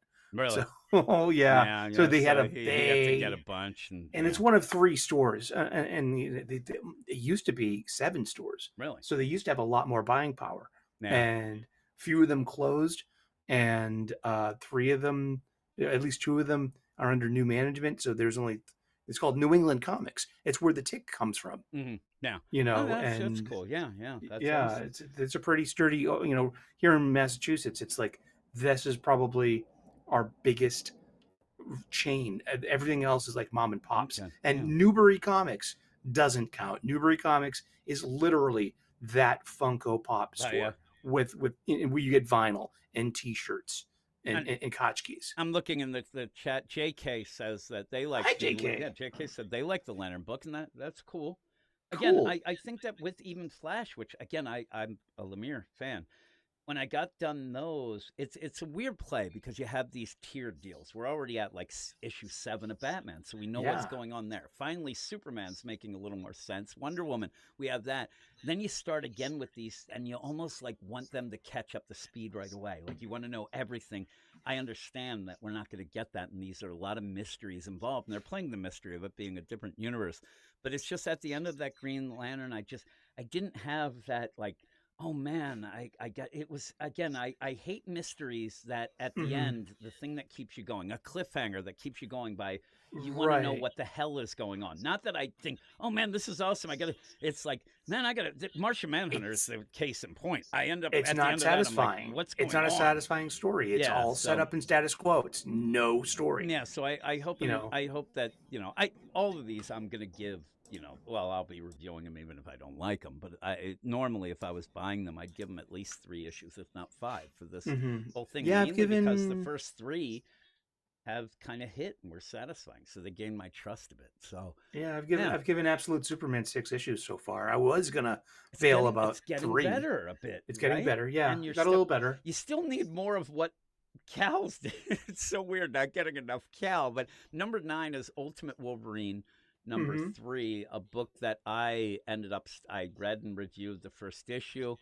I Right. said that I feel like this might be a book that's just there to give people what they were complaining about with Ultimate X-Men, the idea of Like, where are the regular X-Men X-Men. in this And I universe? said I didn't like it. I ended up where I wasn't on the aficionados that week. And I Hmm. popped in and had a super chat that just said, hey, by the way, I think Ultimate Wolverine stinks.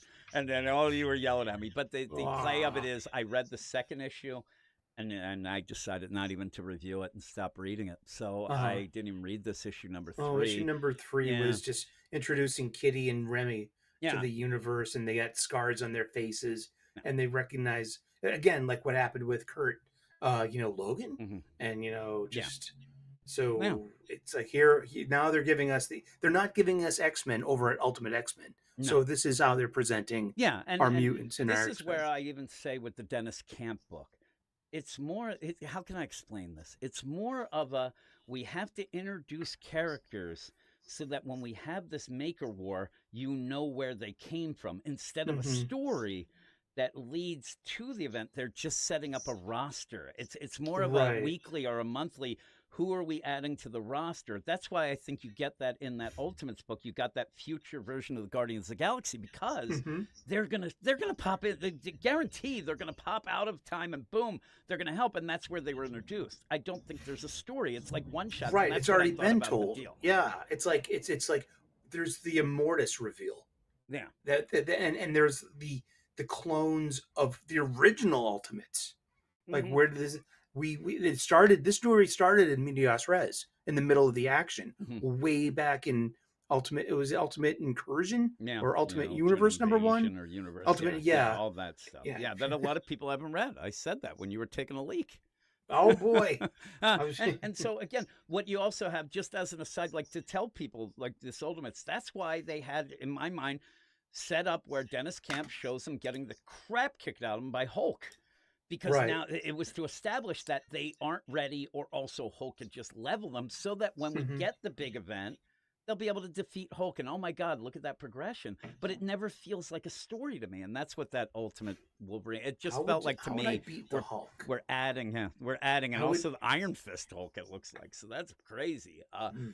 But yeah, the whole play, the Ultimates line. I think one of the worst concepts was let's do it month by month and in real time. Yeah, because that didn't it's work for bad. New Universe either. No, I mean, Marvel's New Universe tried that as well, yeah, and there's just no, like, it's like you're coming across this with Grant Morrison's Animal Man, especially in these last 3-4 issues yeah. that you're about to cover, Yep. about the plasticity of comic book time.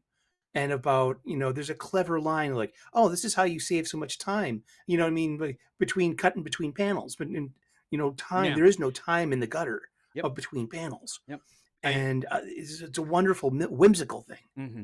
Yeah, I do see that Peter Parker, like what's that? Matt Bird says that Pete fans want Peter and Mary Jane. I did say this, the idea that it's not that they just want them together. It's that means that the characters kind of matured a little and grown past that same thing they keep recycling. But again, because they could kill them both at any minute now. Yeah. With great power comes great responsibility, Richard Parker. And so all the stuff again that Ultimate Wolverine just felt like, okay, we have to establish that before, and almost like, hey, before we get to the big event, we have to show that there are some X-Men out there. So you get that.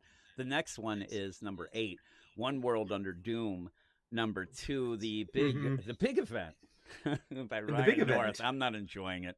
I said this issue, number 2, if I wanted to go take a boring ass poli-sci class, I'd go to our local junior college and go there, because that's what it felt to me, and I didn't feel like it had any spark.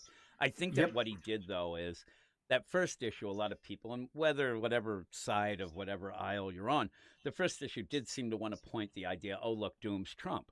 But then I think what his little fun game was is that the second issue pulled away from that a bit to say, oh, look, gotcha, it wasn't about that. But there's no story in my mind. It's just the talk about, hey, I took over, and the real story would be how this happened. He's taken over the world. They've willingly let him control everything.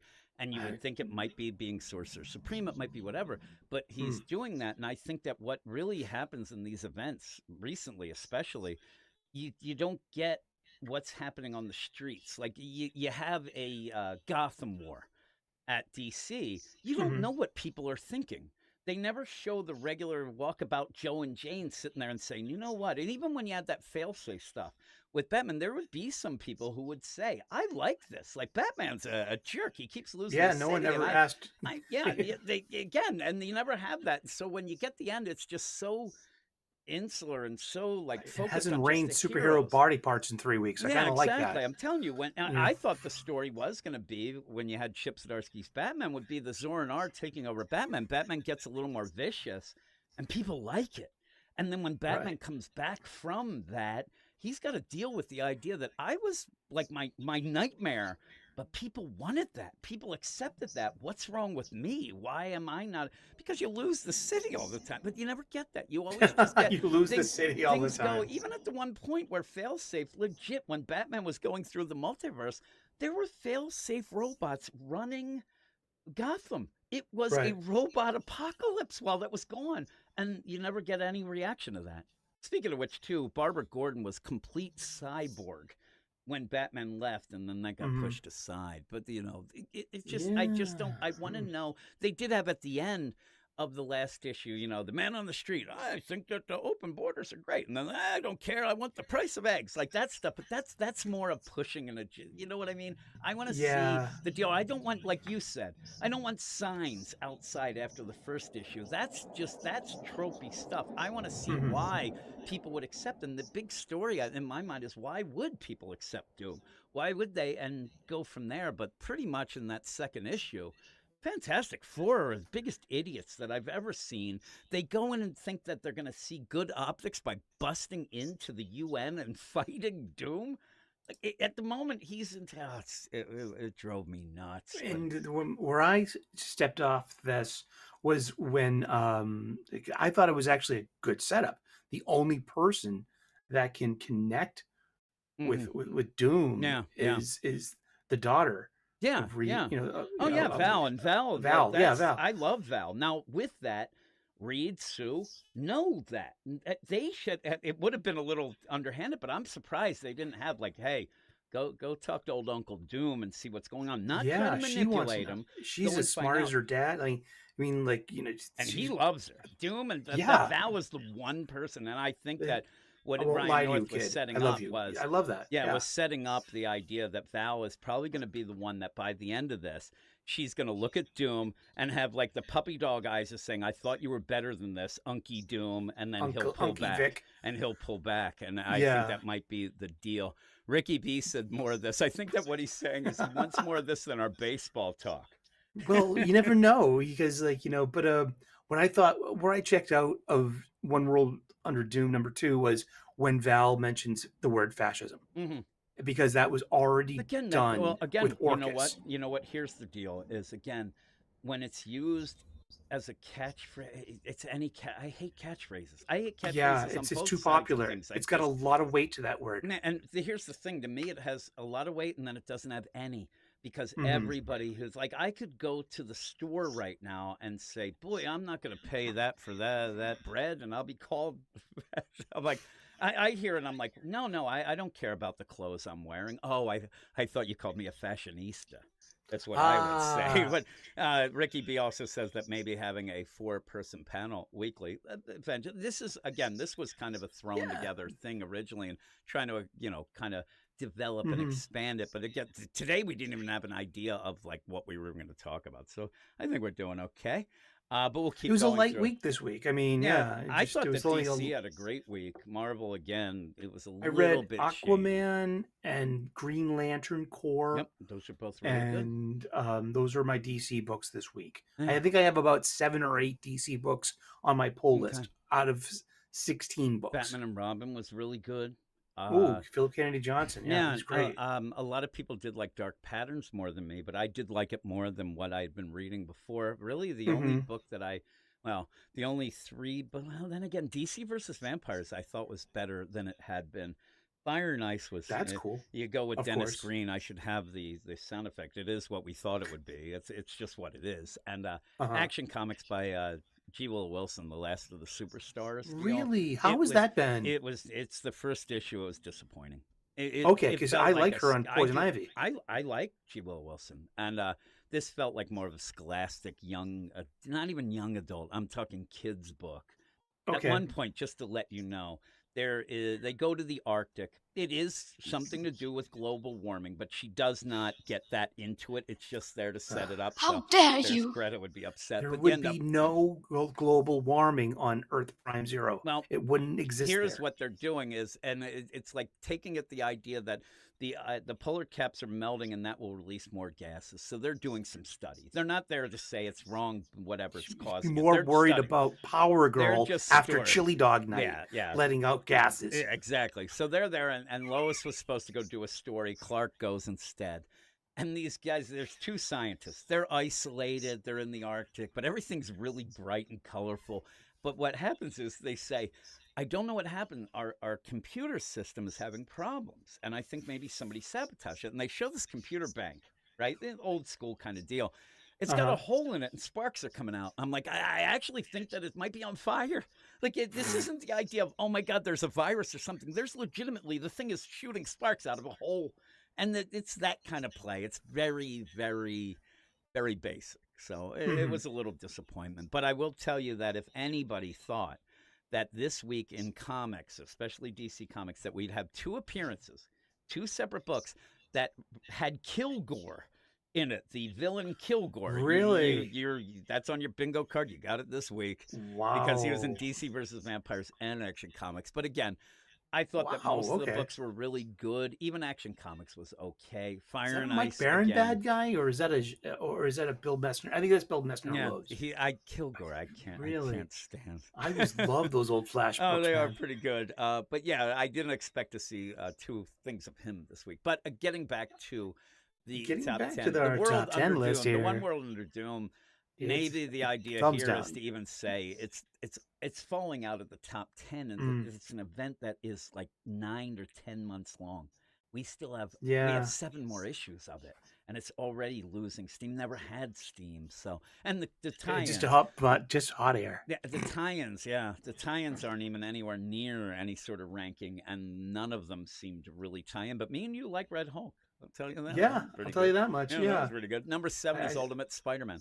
Number Number 15. 15. So you Yeah. have that, and that I think might it's be important. a surprise a bit, saying, "Oh my God, Yeah. number 7," but everything else is DC. So it's This still was the like number 1 Marvel book. bringing this to like almost like a manga kind of parallel. For me, I got a big feeling of Dragon Ball Z when Goku was training Gohan for the Cell game. Yeah. And so I had this, here you have a real father-son hero moment. You know, Mhm. it's like Peter is kind of accepted that Richard is Yeah. in that spider suit and he's Mhm. going to do something with it. So here, kid, I'm going to teach you, you know, I just learned how to be a superhero. It's like superhero father and son. That's my So- biggest complaint with the Ultimate Spider-Man book is that we did not see Peter in this costume enough to get that training feel. The idea that he Right. struggled to learn, and I thought that was the interesting part of him being older when he did accept it. But we ended up where Hickman was doing so many other things, Right. and the month the deal, monthly thing. So he's It- been yeah. Spider-Man for 15 months. So of and course yet we've he's seen him fight a couple times, and of course like he that must bank be deal. the bank but fight against Mr. Yeah, Negative. that was the big one. That was the best one. That was the best one. That was like the only one. We should have probably had in every issue a cold open of 2 or 3 pages that It was was just him some spider fighting action. some things, and in the point where not just fighting Mysterio, Mr. Negative, actually doing some mundane superhero things. So we see he went through the process. and he Hydro never Man. did that. Yeah, goofy know, things. Even just helping a normal Rocket type Racer. deal, Shit right? like, you know, Yeah, I'm telling you, I'm Beetle. saying not even against other heroes or villains, because that would put him in the focus, like even just doing other things, but you never had that. And so when you get to a point leveling because up. Yeah. because of that month each time, at a point it was silly to say he's been Spider-Man. When you ended up where I really realized it was a thing, when you had that anniversary that we started the series with of the big terrorist attack that Aunt May died Right. in, We that was didn't have supposed to that be again at Tony. issue 13. Yeah, so when we get to that, you're like, man, he's been Spider-Man a whole year now, Mm. and we've not seen much at all. And I thought that's where you're missing some things, and that's where that month-long thing. And you could have still led to this whole deal, but in real time and stuff. Again, you're not enjoying the Ultimate X-Men, but the Ultimate X-Men, you'll end with a cliffhanger, and this happens in Right. some of the others too. You end with a cliffhanger that you want to get back to, but See, you and you I go think back Ultimate 3 weeks X-Men- later. I think Ultimate X-Men's guilty of not adhering to that, Yeah. to the monthly thing. Well, I don't think here's it does. The thing, it does. I've read And it.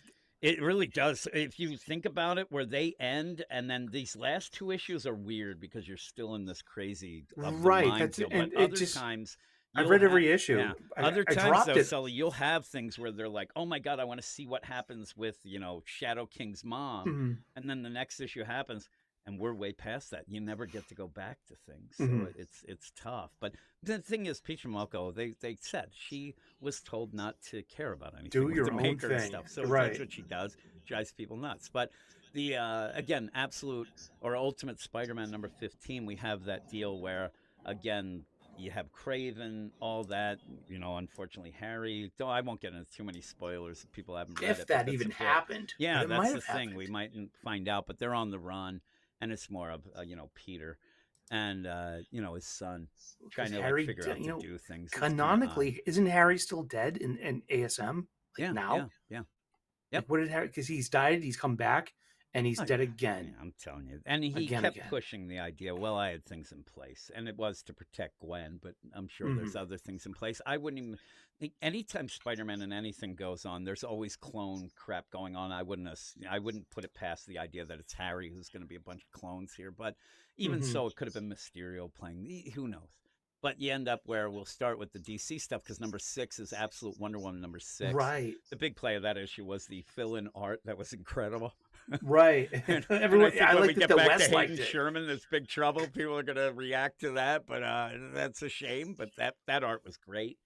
And Mhm. more and more people that I talk to, even people that were against the book at the beginning, are really starting to like it. And I think it's Kelly Thompson easily the best thing she's doing at DC.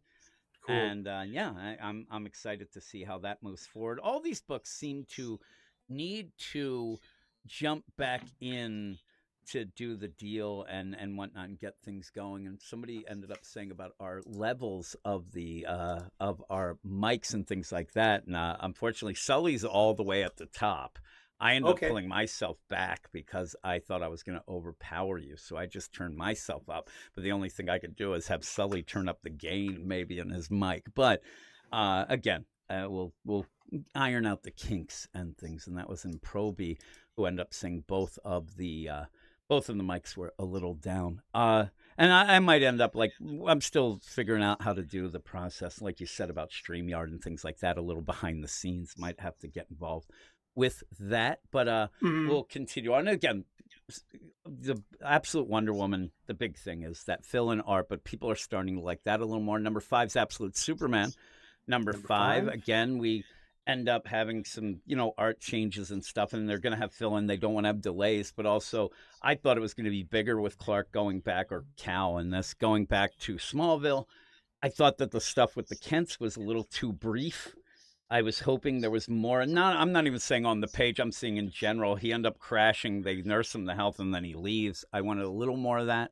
Maybe we'll see that there was more after the fact. But the one cliffhanger was Martha kind of, at her deathbed yelling she wanted her boy from the stars. So maybe there is more to that. But again, I think more people are liking Absolute Superman with issues coming out, which is a cool trend. Number 4 is Absolute Martian Manhunter, number 1, which me and you were on the aficionados and we were talking. You mentioned the one of 6. It definitely it was extended.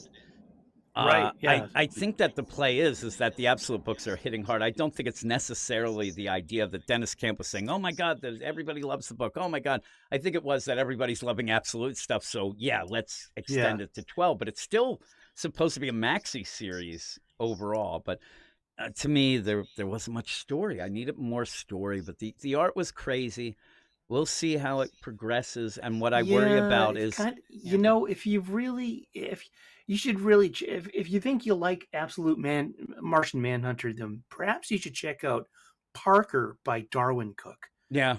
So it's that style and vibe that's trying to be replicated here. Mm-hmm. That it's just like, if you want it, get it, and it's out there.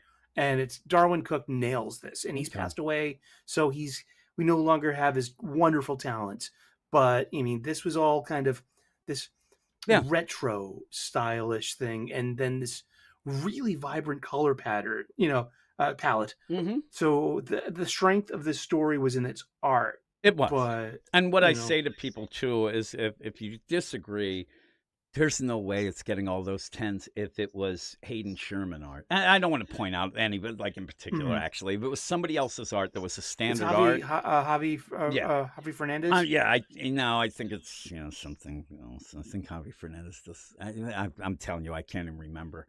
But if you change the art style, the book loses everything, because it's 99.9% art in my mind, and so that's right. I'm not an art guy normally, so that's why it kind of wasn't there for me. I wanted more. And it's got a publishing. It's got a periodical publishing gimmick in it too, where you hold the page up. Yeah, you have a physical copy. Yeah, so you even have a gimmick. Yeah, there's a gimmick there. I can respect that. Yeah. I know you like it. Just the idea of the gimmick to me again is like, I don't want the story, not gimmicks, and just the art being the wow factor. But hopefully Dennis Camp has something up his sleeve that he can throw out. Yeah, it's called activism, and it's gonna get to that any issue. I'm telling you, next issue. I've looked at next issue already, and there is a point where John Johns yells at a baby. He doesn't kick the baby, but he yells at him, and it did make me chuckle. He starts seeing the Martian face on everything, and he sees it on a baby and starts yelling at a baby. But number 3 is Absolute Batman. Number 6, and it's kicking a baby. I'm upset that it's not number 1 through 5. But it was the big end of that trade. And again, I really like the book. I'm not going to tell you that it's the biggest story, the greatest story ever told. I'm just having fun with it. And I'm interested. And I think that Scott Snyder has that way of, introducing some things that I'm interested in, giving us a little more, pulling this back going. And I think that going forward, I'm interested in the idea of because the issue just came out this week, but the idea of the Rogues Gallery being his friends, that people were against at first, but I like the idea that now they're pissed off that he didn't tell them. So we'll see who sticks with him, doesn't. You end up where Selena's not even there at this time to see what he or she has to say. And then overall, all the stuff, I think that it's very interesting. I do like it, but I do like the Nick Dragotta art. These fill-in artists, some people have said it's weird having the book that big and we've already had 2 fill-in artists, but it works for the stories, I guess.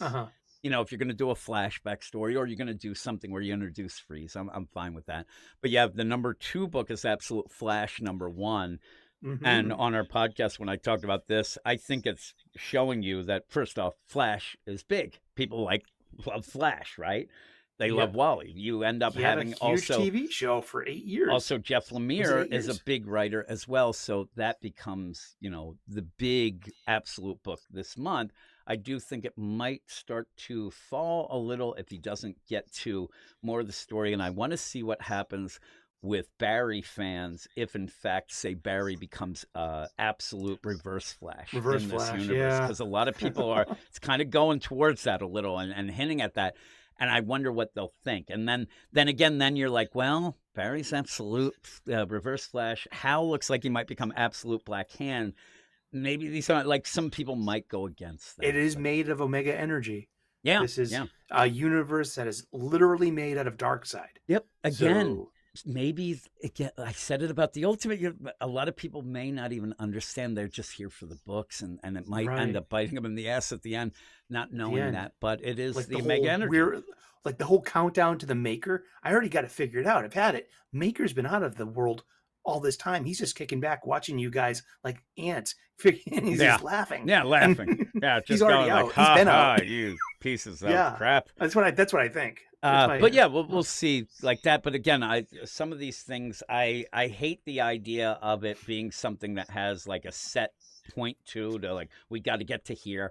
I think that it really throws off that monthly thing. I can't say it enough how much I think it throws off the Ultimate stuff. And then number 1 with a bullet. Number one without a bullet because it's Batman, but it's Batman 158. It's the Hush 2 beginning.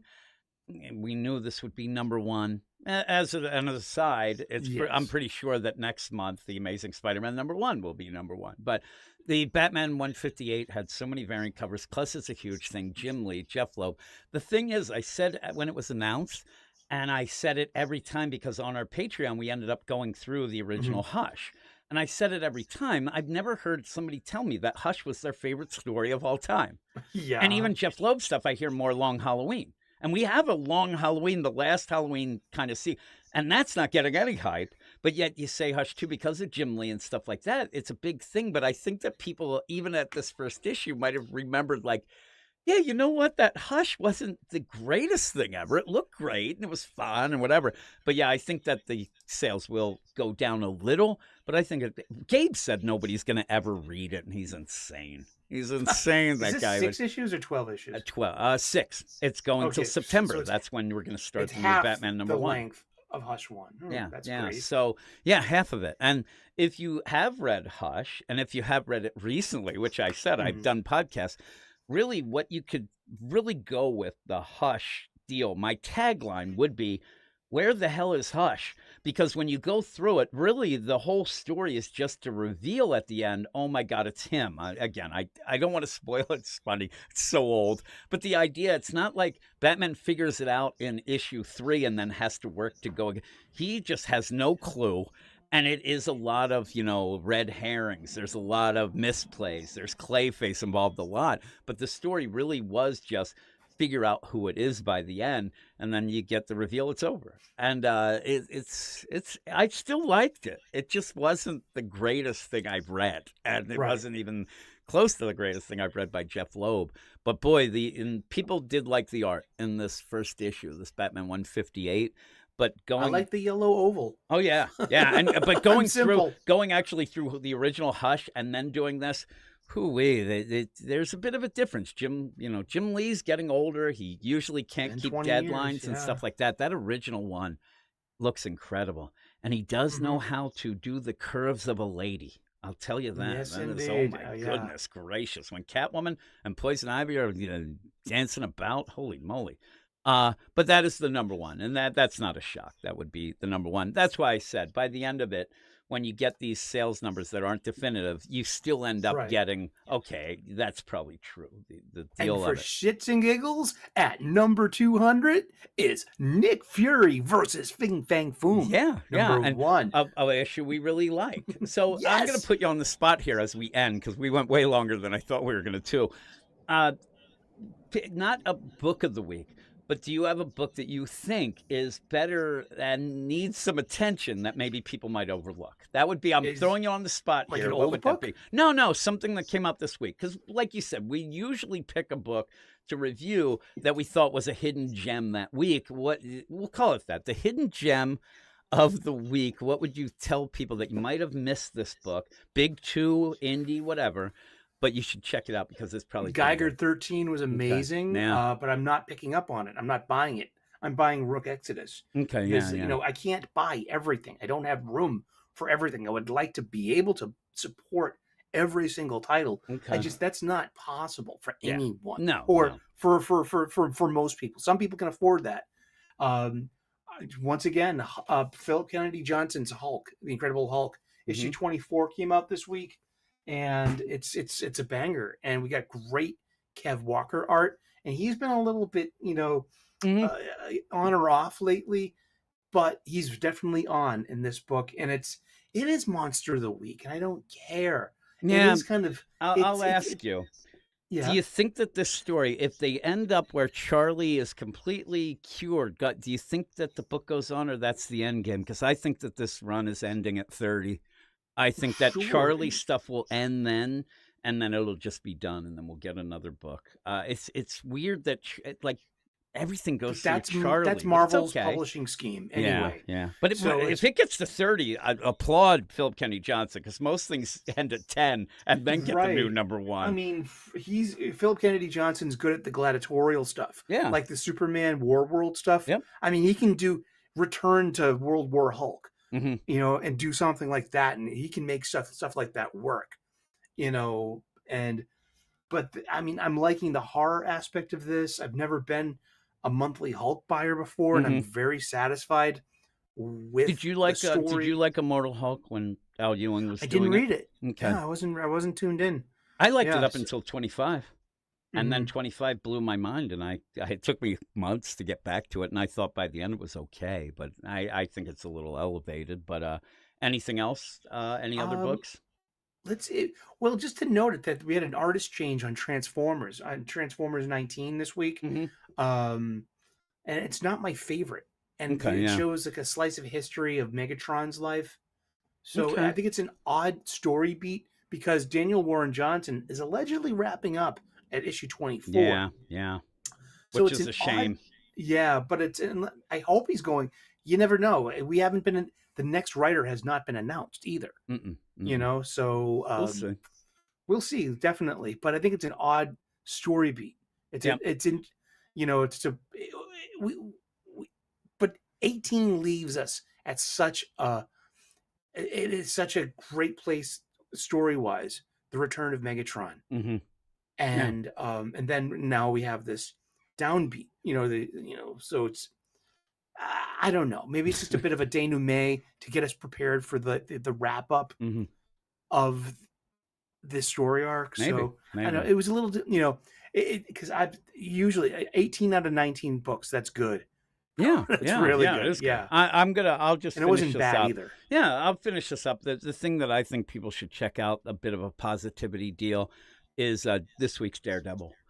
You ended up where you had the Daredevil had Yes, thank the you. 7 deadly sins, which again I God. always have to bring up. First off, I'll always bring up that the Sacrificers, the letters page, I named it, by the way. Yes, you did. Just to let everybody know with that. But also, you could even go back because Wes ended up having a video when you had the sloth, the 7 deadly sin, ended up showing up, and people were yelling that it was anti-Semitic and these things, but it was like an actual normal depiction of the character. And I said even then, this is a 7 deadly sin story. I thought that it's pretty obvious. And then like a couple months later, it was revealed it was that. But boy, that story lasted forever.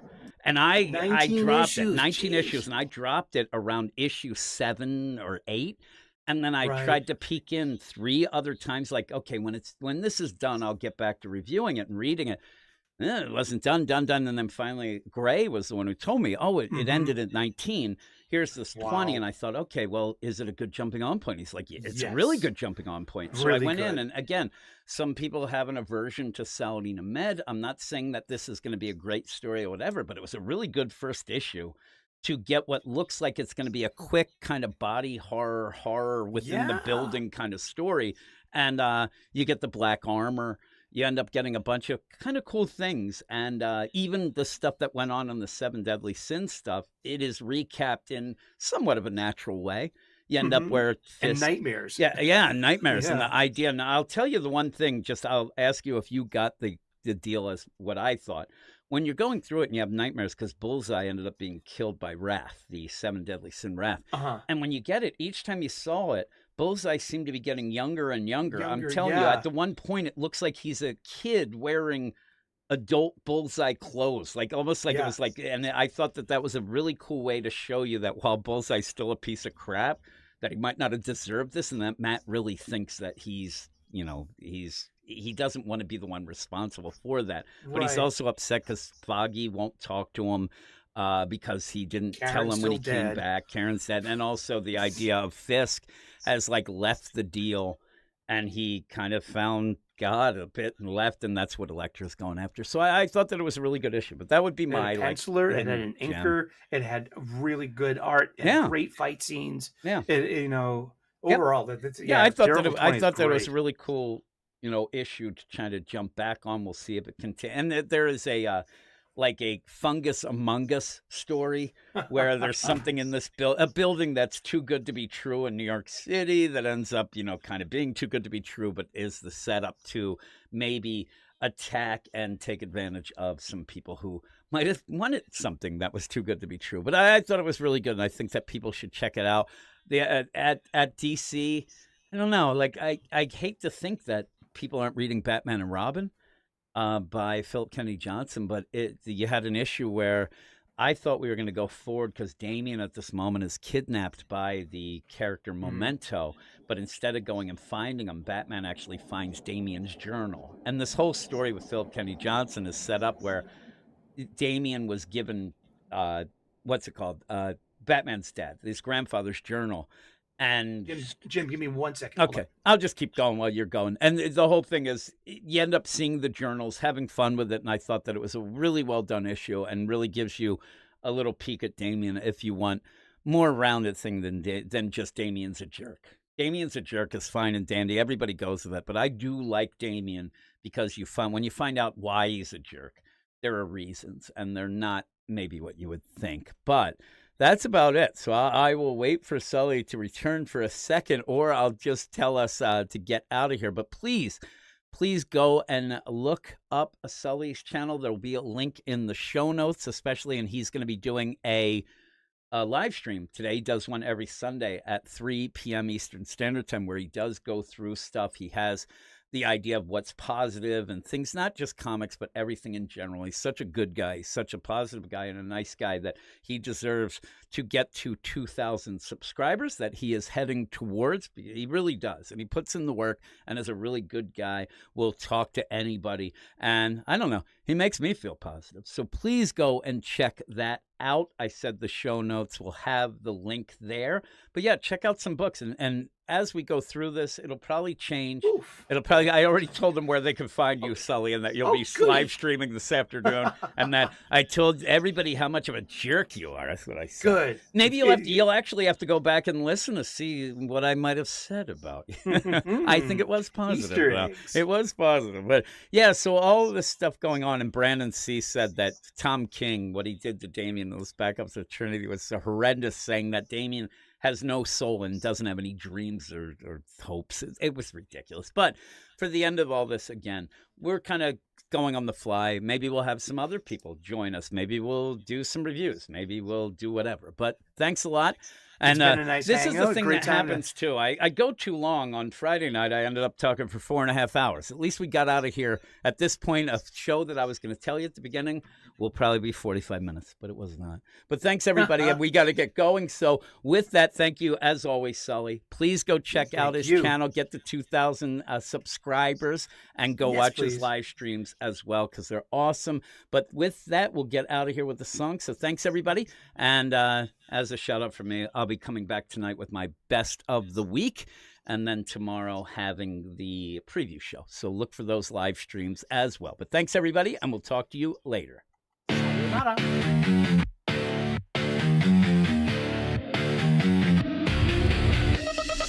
Nobody knows just how you feel. Your head's still filled with all those squeals.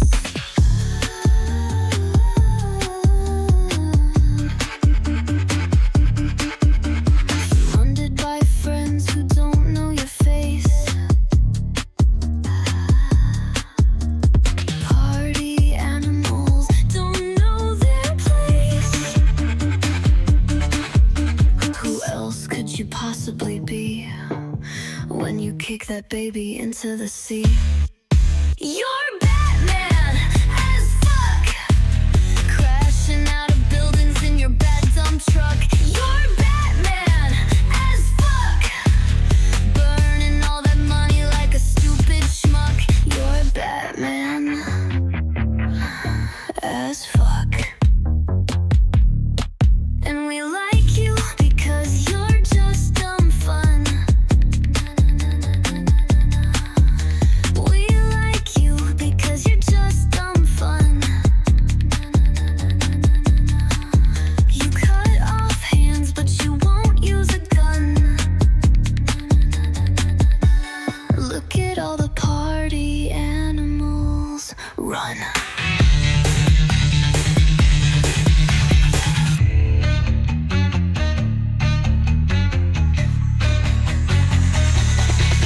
You're Batman as fuck, crashing out of buildings in your bad dump truck. You're Batman as fuck, burning all that money like a stupid schmuck. You're Batman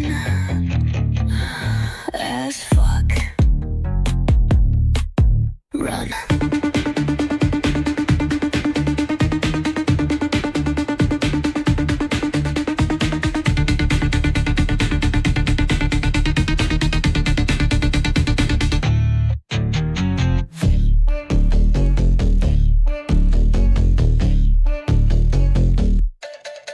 Run.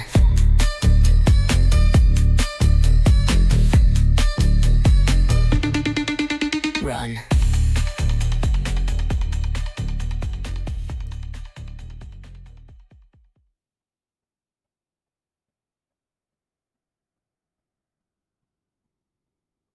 As the little baby animal